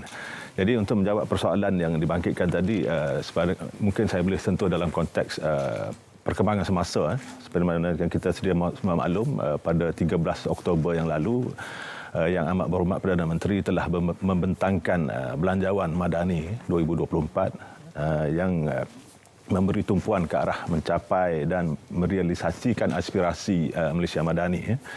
Jadi Belanjawan Madani 2024 ini telah memperuntukkan sejumlah 393.8 bilion ringgit peruntukan untuk ini merupakan jumlah belanjawan yang tertinggi pernah dibentangkan. Dan daripada jumlah itu 303.8 bilion ringgit merupakan peruntukan mengurus, manakala 90 bilion diperuntukkan untuk peruntukan pembangunan. Jadi dalam belanjawan itu juga yang Amat Berhormat Perdana Menteri telah mengumumkan bahawa perbelanjaan pembangunan yang melibatkan penambahan siling rancangan Malaysia ke-12 sebanyak 15 bilion. Jadi menjadikan jumlah keseluruhan peruntukan di bawah rancangan Malaysia ke-12 sebanyak 415 bilion. Ini menunjukkan iltizam, komitmen kerajaan untuk memperkasakan kesejahteraan rakyat. Dan dalam pada itu juga dalam belanjawan itu juga telah diumumkan beberapa program dan inisiatif, antara lainnya seperti skim ataupun sumbangan tunai rahmah STR, program skim perubatan madani dan juga pembaikan sekolah dan klinik daif. Dan di samping itu, Yang Amat Berhormat Perdana Menteri juga telah mengumumkan program komuniti madani yang ini dipertanggungjawabkan kepada ICU JPM untuk melaksanakannya. Dan di samping itu juga seperti mana program belanjawan yang biasanya diperuntukkan peruntukan untuk pembangunan infrastruktur asas, jalan, jambatan dan sebagainya. Jadi semua ataupun inisiatif ini yang dirangka ini memerlukan satu agensi untuk menjalankan pemantauan dan penilaian program. Jadi inilah adalah peranan asas kepada peranan ICU JPM. Jadi untuk makluman juga ICU di JPM, mungkin saya boleh ceritakan sedikit sejarah penubuhan. ICU JPM telah ditubuhkan pada tahun 1971 susulan pelancaran dasar ekonomi baru ataupun DEB pada tahun 1970. Jadi pada peringkat awal penubuhan ICU JPM, peranan ICU adalah lebih kepada penyelaras program pembasmian kemiskinan. Manakala dalam aspek pembangunan pula, ICU JPM berperanan untuk memantau, menyelaras dan menilai program-program pembangunan di bawah rancangan Malaysia 5 tahun. Jadi pagi ini saya akan fokus kepada peranan ICU dalam perspektif pemantauan dan penilaian pembangunan program dan projek kerajaan supaya program yang dijalankan dapat memberi manfaat kepada rakyat dan kumpulan sasar. Jadi salah satu programnya adalah Anugerah Pembangunan Negara. Apa tujuan program ini dan juga latar belakang mengenai anugerah ini? Terima kasih. Untuk anugerah ini merupakan julung kali diadakan.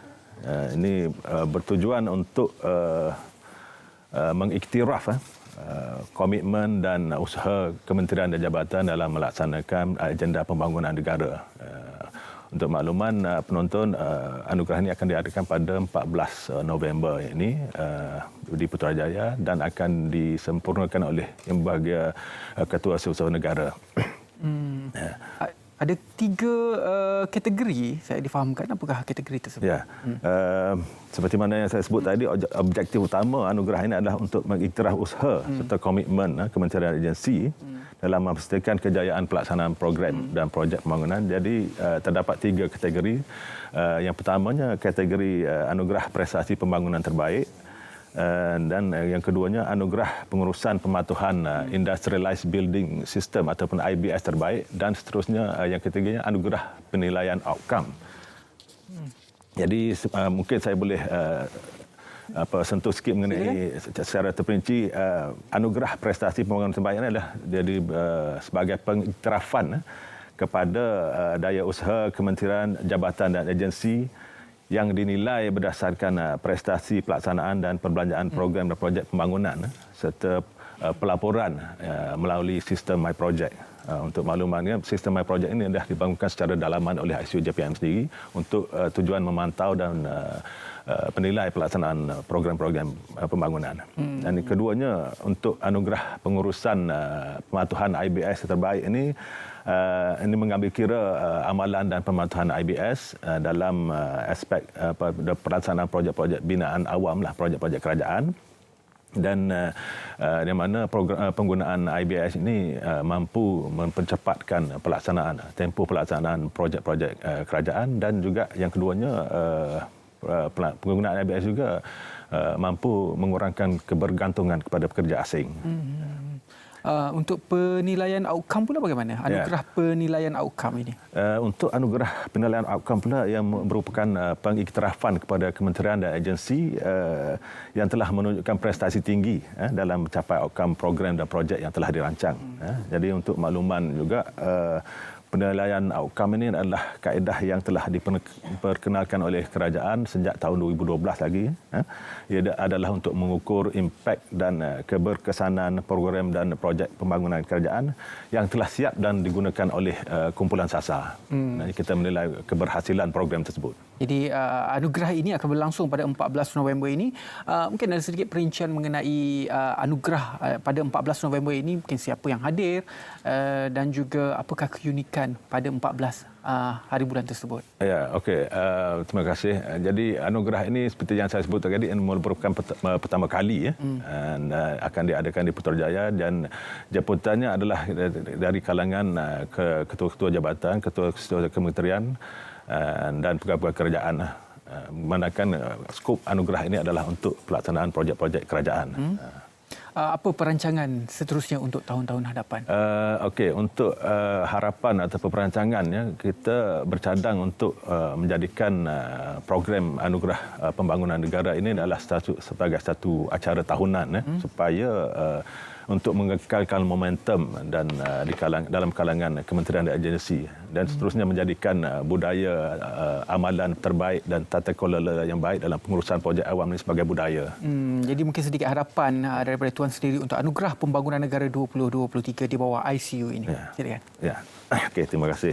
Untuk seperti mana yang saya sebutkan tadi, kita merancang untuk menjadikan program ini sebagai satu acara tahunan dan menjadikan budaya, mengekalkan momentum dalam kalangan kementerian dan juga supaya anugerah ini dapat meningkatkan sinergi antara agensi pusat dan kementerian serta jabatan dalam untuk menggandakan inisiatif dan usaha ke arah mencapai agenda pembangunan nasional seterusnya ke arah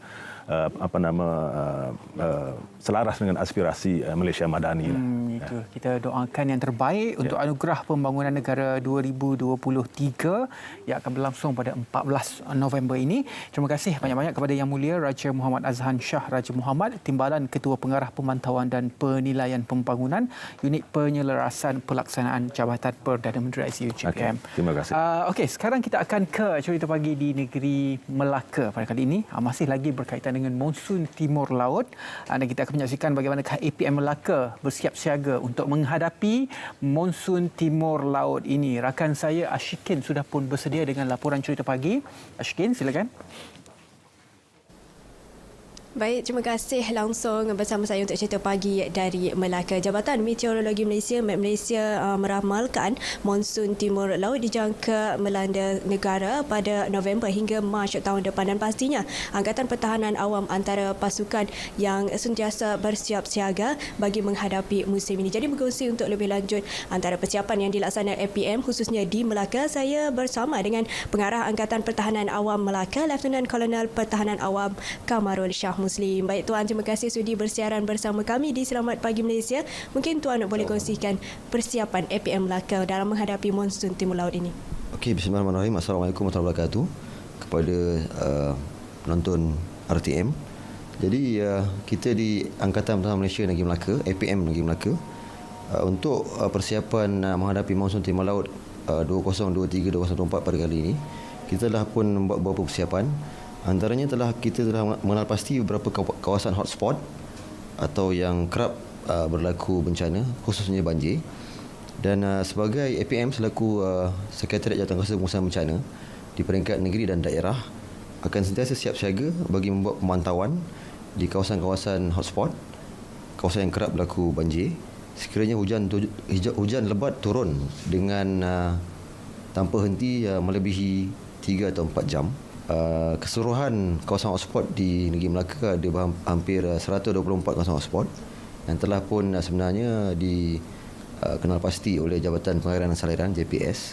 Jadi untuk APM itu sendiri, untuk tahun ini, tahun 2023, kita telah pun melatih atau telah membuat pengambilan anggota baru seramai 440 orang rakyat Melaka yang telah pun kita beri latihan kursus asas pertahanan awam. Jadi untuk anggota sedia ada ataupun yang sedia digerakkan untuk kesiapsiagaan untuk menghadapi monsun timur laut kali ini adalah seramai hampir 500 orang, termasuk pegawai dan anggota. Tuan, selain itu bagaimana pula dari segi kesiapsiagaan aset dalam menghadapi monsun timur laut ini? Okey, dari segi persiapan atau kesiapsiagaan aset, peralatan logistik termasuk kenderaan, di APM Negeri Melaka ni alhamdulillah kita mempunyai hampir 50 jenis kenderaan yang dalam keadaan baik, kenderaan darat dan air. Antaranya kita ada 5 buah lori atau truk. Kita mempunyai lebih daripada 20 buah bot. Kita mempunyai kenderaan pacuan 4 roda sebanyak 8 buah. Kita mempunyai juga ambulans sebanyak 9 buah. Jadi alhamdulillah kenderaan ini telah pun kita pastikan berada dalam keadaan baik untuk digunakan. Mungkin Tuan boleh kongsikan juga nasihat kepada orang ramai khususnya masyarakat Melaka dan Malaysia secara amnya sepanjang menghadapi MTL ini. Okey, memang setiap kali berlakunya monsun Timur Laut ni rakyat Malaysia saya pasti dah pun memang bersedia, bersiap siaga dalam menghadapi sebarang kemungkinan. Jadi dari pihak APM sendiri memang bertanggungjawab untuk memberikan kesedaran supaya apabila berlakunya amaran hujan lebat yang dikeluarkan oleh pihak berkuasa Jabatan Meteorologi Malaysia dan juga amaran paras air sungai di sungai-sungai utama yang dikeluarkan oleh Jabatan Pengelolaan Saliran, apabila diarahkan berpindah oleh pihak berkuasa, segeralah berpindah. Selain itu, sebelum berpindah juga pastikan rumah dalam keadaan selamatlah.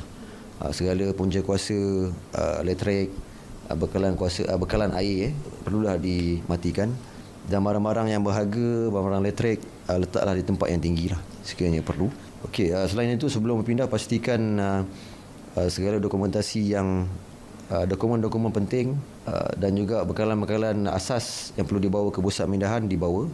Letaklah di dalam satu beg yang senang dibawa ke pusat pemindahan. Okey, selain daripada itu kita minta supaya masyarakat ni sentiasa peka tentang amaran peringatan yang dikeluarkan masa ke semasa oleh pihak berkuasa.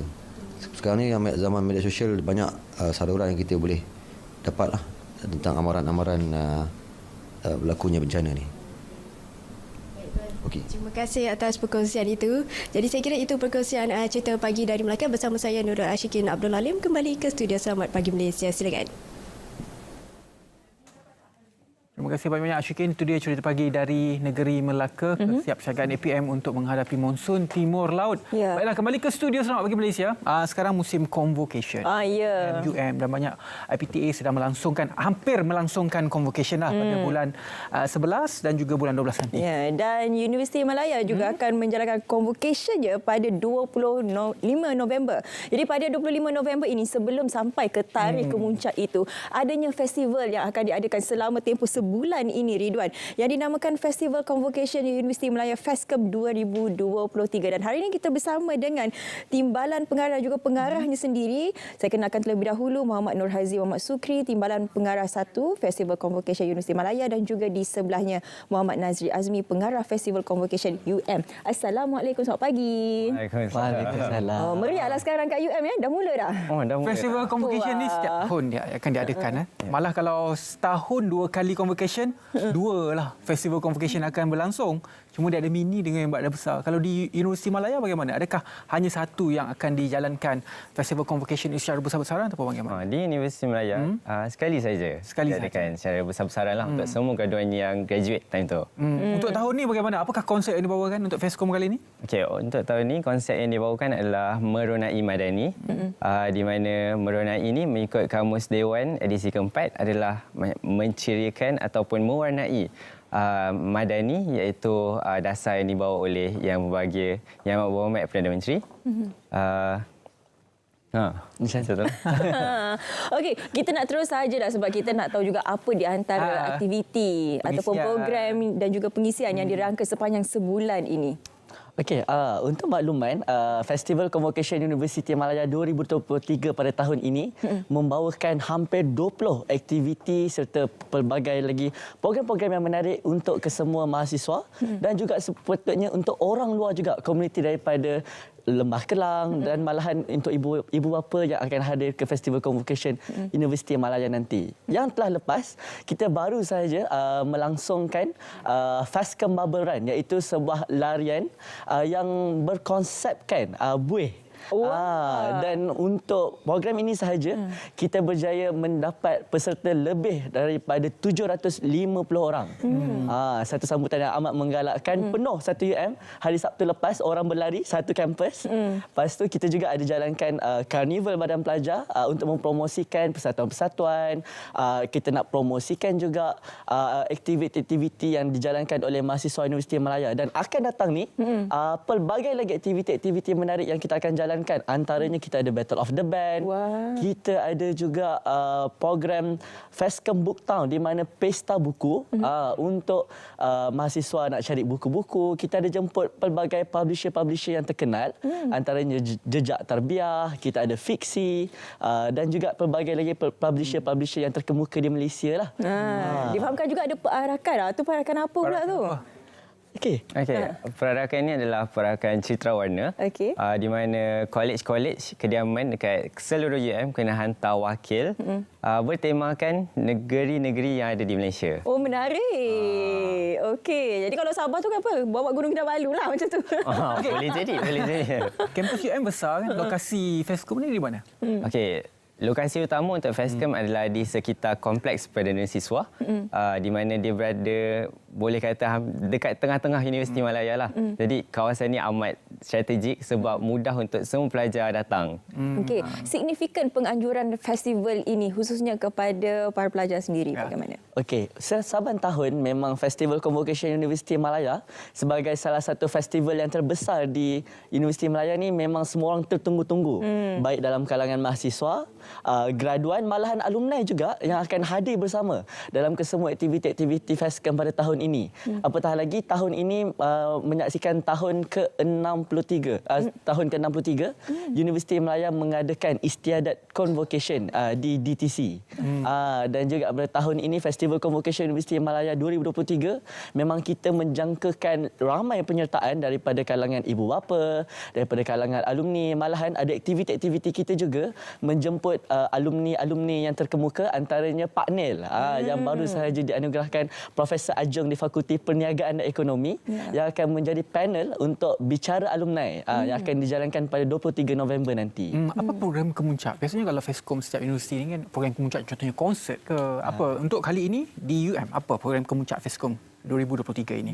Okey, pastinya memang banyaklah yang dinanti-nantikan. Antara yang boleh saya katakan menarik, pertamanya adalah pentas terbuka ataupun open stage. Open stage ni di mana kita jemput semua kolej-kolej kediaman ataupun persatuan-persatuan untuk mempromosikan ataupun untuk memperagakan persembahan mereka. Yang kedua, bebas persembahan bebas dan malam tu juga kita ada tetamu jemputan.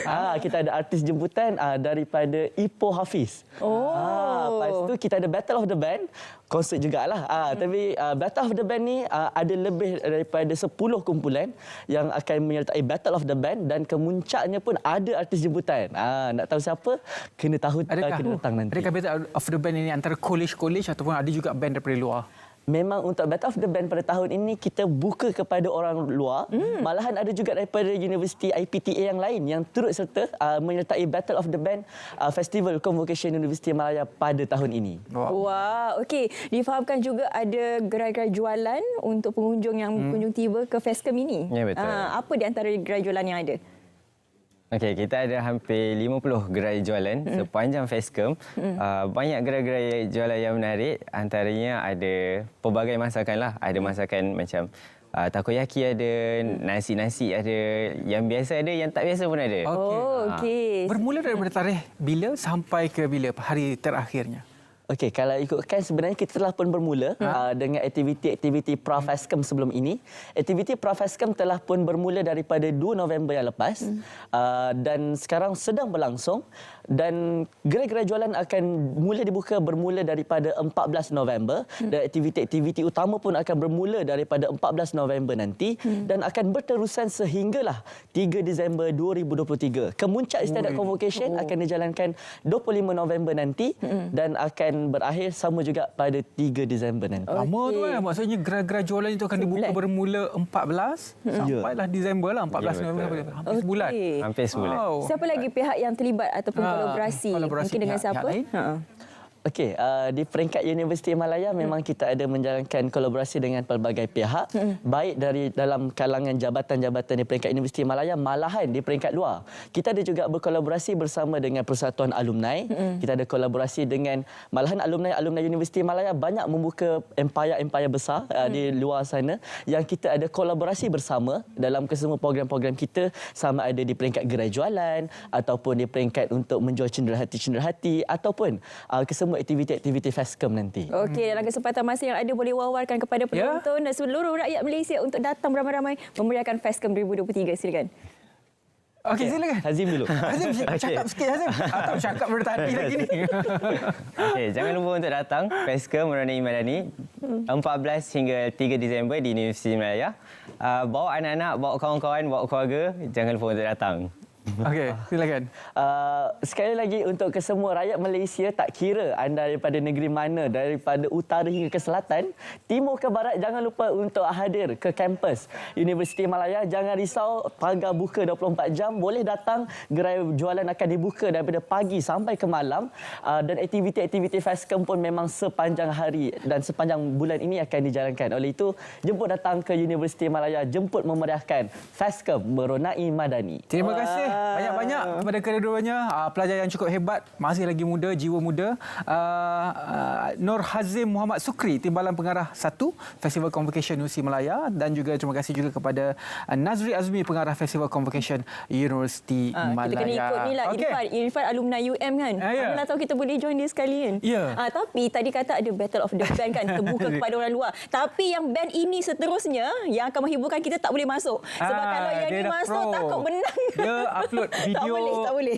Dia upload video cover dekat YouTube pun tontonan melebihi 1 juta ya. Apakah kita saksikan persembahan istimewa daripada Kugiran Wak Jeng dengan lagu terbaru mereka. Silakan.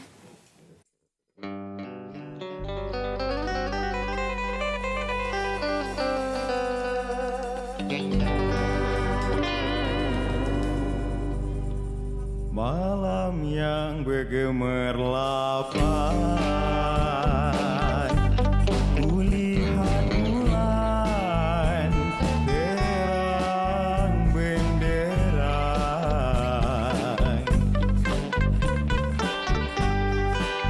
bintangan berkelipan, seakan tahu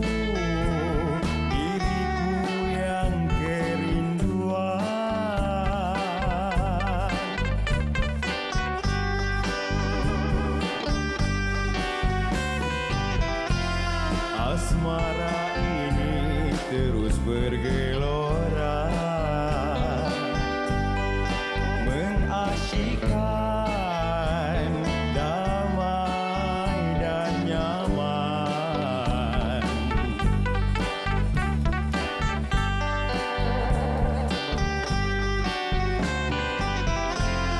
Bunga di tangan aku hulurkan, tandanya jiwa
tangan aku ulurkan, tandanya jiwa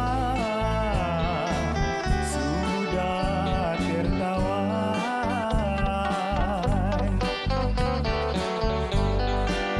Marilah ku dodoikan, marilah kasih di bawah sinaran cahaya.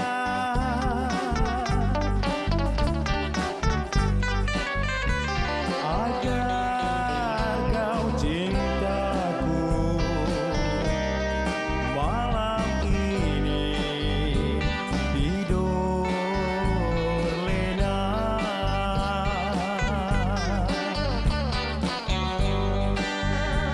Agar kau cintaku malam ini tidur lena.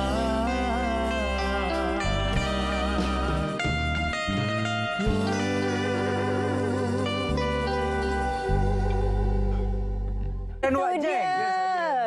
Wak Jeng adalah vokalisnya. Mak sini sikit, Mak. Okey, okey ke sini sikit, ke tengah sikit. So kita boleh bercakap-cakap lah hari ni. Assalamualaikum semua. Ini kali kedua penampilan di Selamat Pagi Malaysia kan. Betul. Pak Wang kan? Ya, betul. Masih ingat? Masih ingat eh? Masih ingat. Inilah Wak Jeng. Ya.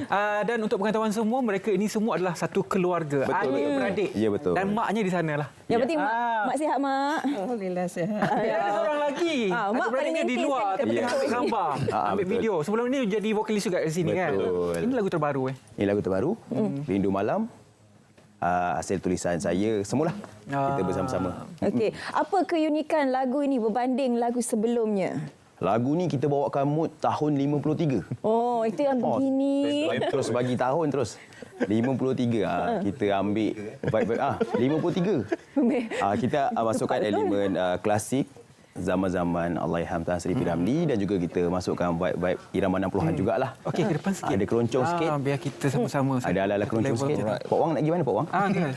Kita bercakap macam ni kalau tak saya ke depan ni dapat pelik lah nanti. Oh ya. Itulah. Siapa host saya? Saya pula risau Mak kena pula ni kan. Ya tak Sini yalah. sikit Mak depan sikit Itulah dengan Ika. lagu dihasilkan sendiri. Adakah buat proper record ataupun hanya record sendiri dan juga diupload di YouTube ataupun masuk ke mainstream? Kami alhamdulillah kita sekarang berada di bawah label Cinta Karya Production. Betul tak? Oh, tahniah. Dan Cinta Karya Production tu memang kita juga. Jadi independen lah sendiri. Dan kita record, kita ada studio recording, kita ada kita orang kata kita up sendirilah. Cakap juga tolong. Kita up sekali dekat YouTube, Spotify. Alhamdulillah dah masuk seluruh radio yang berada di Malaysia lah. RTM dan sebagainya lah. Salah satunya. Okey, kita nak tanya jugalah dekat Mak. Mak senang tak Mak nak menjaga anak-anak ni? Macam-macam perangai kan. Kita nampak dia nakal-nakal tu kita nampak dah Mak. Kita senang kecil sikit lah. nakal besarnya tidak lah. Senang sikit. Macam masalah. Tapi dia memang minat muzik daripada kecil. Zapin apa semua. Memang dia minat. Memang dia minat lah. Mak boleh menyanyi? Boleh vokal juga? Muda-muda mungkin lah. Sikit-sikit. Come on. Mak lah otai. Otai kan? Boleh duet. Sekarang Mak memang nak kecil-kecil je kan. Tapi dulu. Ada seorang lagi sebenarnya. Oh, penyanyi dua orang kat situ. Sebab ni tu dengan sekali kan. Tapi sebelum menghasilkan lagu sendiri, dah banyak lagu sendiri. Tapi buat juga cover. Salah satu yang paling banyak tontonan di YouTube, lagu Malam Ku Bermimpi. Ya, betul. Masih lagi buat cover sekarang dengan lagu-lagu begitu? Masih. Untuk kita menggamit kenangan nostalgia 53. Itu tadi Rindu Malam. Itulah. Masih. Tadi kita bawakan juga topik mengenai muzik tradisional dalam era globalisasi dan juga era modernisasi ni kan. Bagaimana kepada anda? Daripada kecil memang minat muzik macam Zapin dan sebagainya. Itu semua muzik tradisional. Bila dah masuk dalam mainstream begini, semua ini alatan-alatan moden. Bagaimana nak masukkan elemen tradisional Malaysia tu? Masih lagi bermain gambus ke alatan muzik tradisional? Saya serahkan pada dia. Dia main pas-pas. Mana satu abang mana adik ni? Dia abang. Abang. Abang bagi kat adik. Adik saya jawab hari ni. Adik Ifah silakan. Masih lagi ke? Masih lagi ke main alat muzik tradisional dalam Kugira Wak Jeng ni? Ni 2 host, 3 host. Aku nak cakap ni. Kau cakap. Okey. Kami masih lagi Masih bermain lagi nak. alat-alat muzik tradisional seperti gambus dan juga alat muzik tradisional. Kalau di Johor, ghazal lah. Ghazal? Salah satu ghazal lah di Johor. Dan juga kita mencantumkan apa? Kalau dipanggil apa? Combine. Fusion. Fusion. Okey Ridwan, kejap. Kita ke belakang sikit. Okey. Siang Ada yang lagi? belakang. Dia duduk. Ingat tak ada lagi ke kat belakang? Ada tau. nak berdiri. Tada. Siang dia. Okey, apa yang membezakan kugiran Wak Jeng dengan yang Bagi lain? nampak sini sikit. Apa istimewanya Wak Jeng? Kugiran Wak Jeng kami lebihkan kepada 60-an. Di Jangan Tak Nafas. Dan campur-campur lagu lah. Tapi saya memang look Yang sulung ni memanglah. Dia punya sabar je lah. Look dan image dia orang memang 60-an, 50-an. Tapi kalau orang katakan nanti sama pula dengan satu lagi kugiran kan. Sekarang kugiran Masbuk macam mana? Ya. Kami ambil semangat dia jugalah sebenarnya. Semangat dia kita ambil dan orang kata kita bawakan elemen Melayu dalam konsep muzik kita. Macam mungkin kita tak tahu betul ke tak. Mereka membawakan elemen-elemen British dalam konsep lagu mereka. Kita menonjolkan kemelayuan. Kita orang Melayu. Gitu cerita dia. Sambung. Sambung. Okey. Selain daripada lagu tadi Rindu Malam, ada satu lagi lagu terbaru daripada kugiran Wak Jeng. Apakah lagu tu yang akan dipersembahkan selepas ini? Oh Agogo. Itu lagu tu berkisah mengenai apa pula? Ambil nafas. Apa? Yang ni macam ni. Macam konsep 60-an tu, titlenya Oh Agogo, kita naikkan konsep 60-an tu. Oh, tadi 1953. Sekarang ni naik 60. Betul lah jawapan Ngam. Kita merentasi zaman. Okey. Soalan tentang image. Adakah image ini yang anda bawakan dalam kehidupan seharian ataupun untuk show sebegini sahaja baru image 50-an, 60-an ini Pergi kedai pun macam ni. Pergi kedai pun macam ni tak? Macam ni. Kami memang begini. Itu paling saya nampak paling klasik lah. Dah. Dan kalau ikut kita Ridwan. Mak kat sini cakapkan. Main mana pandai. Mana pandai je anak aku ni. Jadi Mas. Dia kalau ikut usia pun dia memang paling klasik antara kami berlaki ni. Dia paling klasik usia. Paling senior. Paling senior lah. Paling senior lah. Paling emas. Emas. Ayahnya masih lagi aktif dengan grup? Ya, ayah masih ada. Depan tu. Semualah kira satu keluarga. Ya, betul. Sentiasa semua satu keluarga. Masih menyokong kami. Alhamdulillah geng-geng Rewang. Kita panggil geng Rewang lah. Geng Rewang? Terima kasih. Kalau di belah-belah Pantai Timur mungkin Jokakau Backwah. Backwah. Kita kalau di Johor kita tahu orang rumah kita orang Kelantan. Macam tu. Jadi terus cakap dia kalau bini di tau. kampung geng Rewang lah. Itu kalau geng Rewang fan club. Tapi kita tak anggap fan club lah. Kita anggap geng dan kawan-kawan semua. Semuanya masih menyokong. Alhamdulillah. Selepas ini, kugiran Wak Jeng akan menyampaikan lagu terbarunya juga. Wow. Agogo tadi Agogo. Ambil nafas. Jawab. Okey, apa pun terima kasih kepada anda semua kerana sudi bersama dengan kami bermula jam 8 hingga 10 pagi ini padat dengan pelbagai pengisian. Ridwan bersama dengan saya dan juga Ridwan hari ini. Ya, seperti mana yang saya sebut, kalau yang baik itu anda simpan dalam hati, anda amalkan. Terutamanya sekarang kita berhadapan dengan monsun timur laut ni, ada banjir, ada hujan dan sebagainya. Rancang perjalanan anda supaya tidak tersekat di tengah jalan raya. Dan juga kita sama-sama doakan rakan-rakan kita yang berada di Palestin, perjuangan mereka untuk mendapatkan kemerdekaan itu kita sentiasa support. Dari sungai ke segara, Palestin pasti merdeka. Ya, jadi kami akan tinggalkan anda bersama dengan kugiran Wak Jeng dengan lagu terbaru mereka, Mak. Oh Agogo. Silakan. Silakan Wak Jeng. Terima kasih. Baik, terima selamat pagi Malaysia untuk anda. Go go.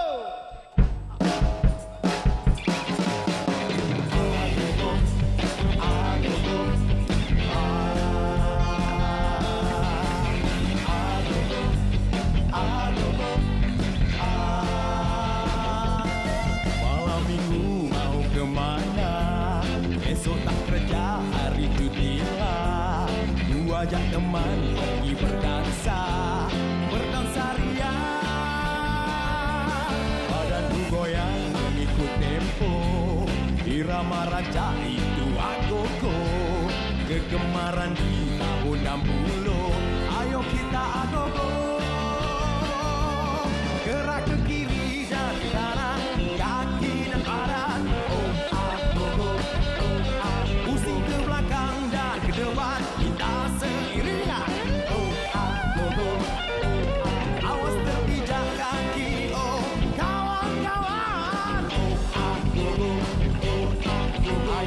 Baik tangan dan lontarkan semua sekali. Agogo.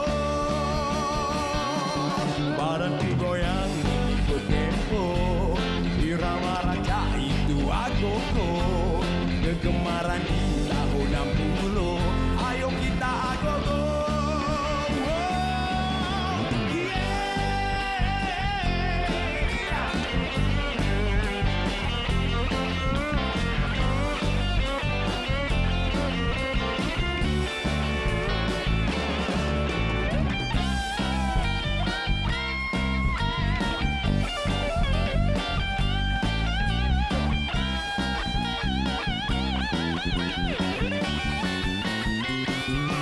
Gerak ke kiri dan ke kanan, kaki dan badan. Oh ah, oh oh, oh ah. Pusing ke belakang dan ke depan, kita seiringan. Ah, oh oh, oh ah. Awas terpijak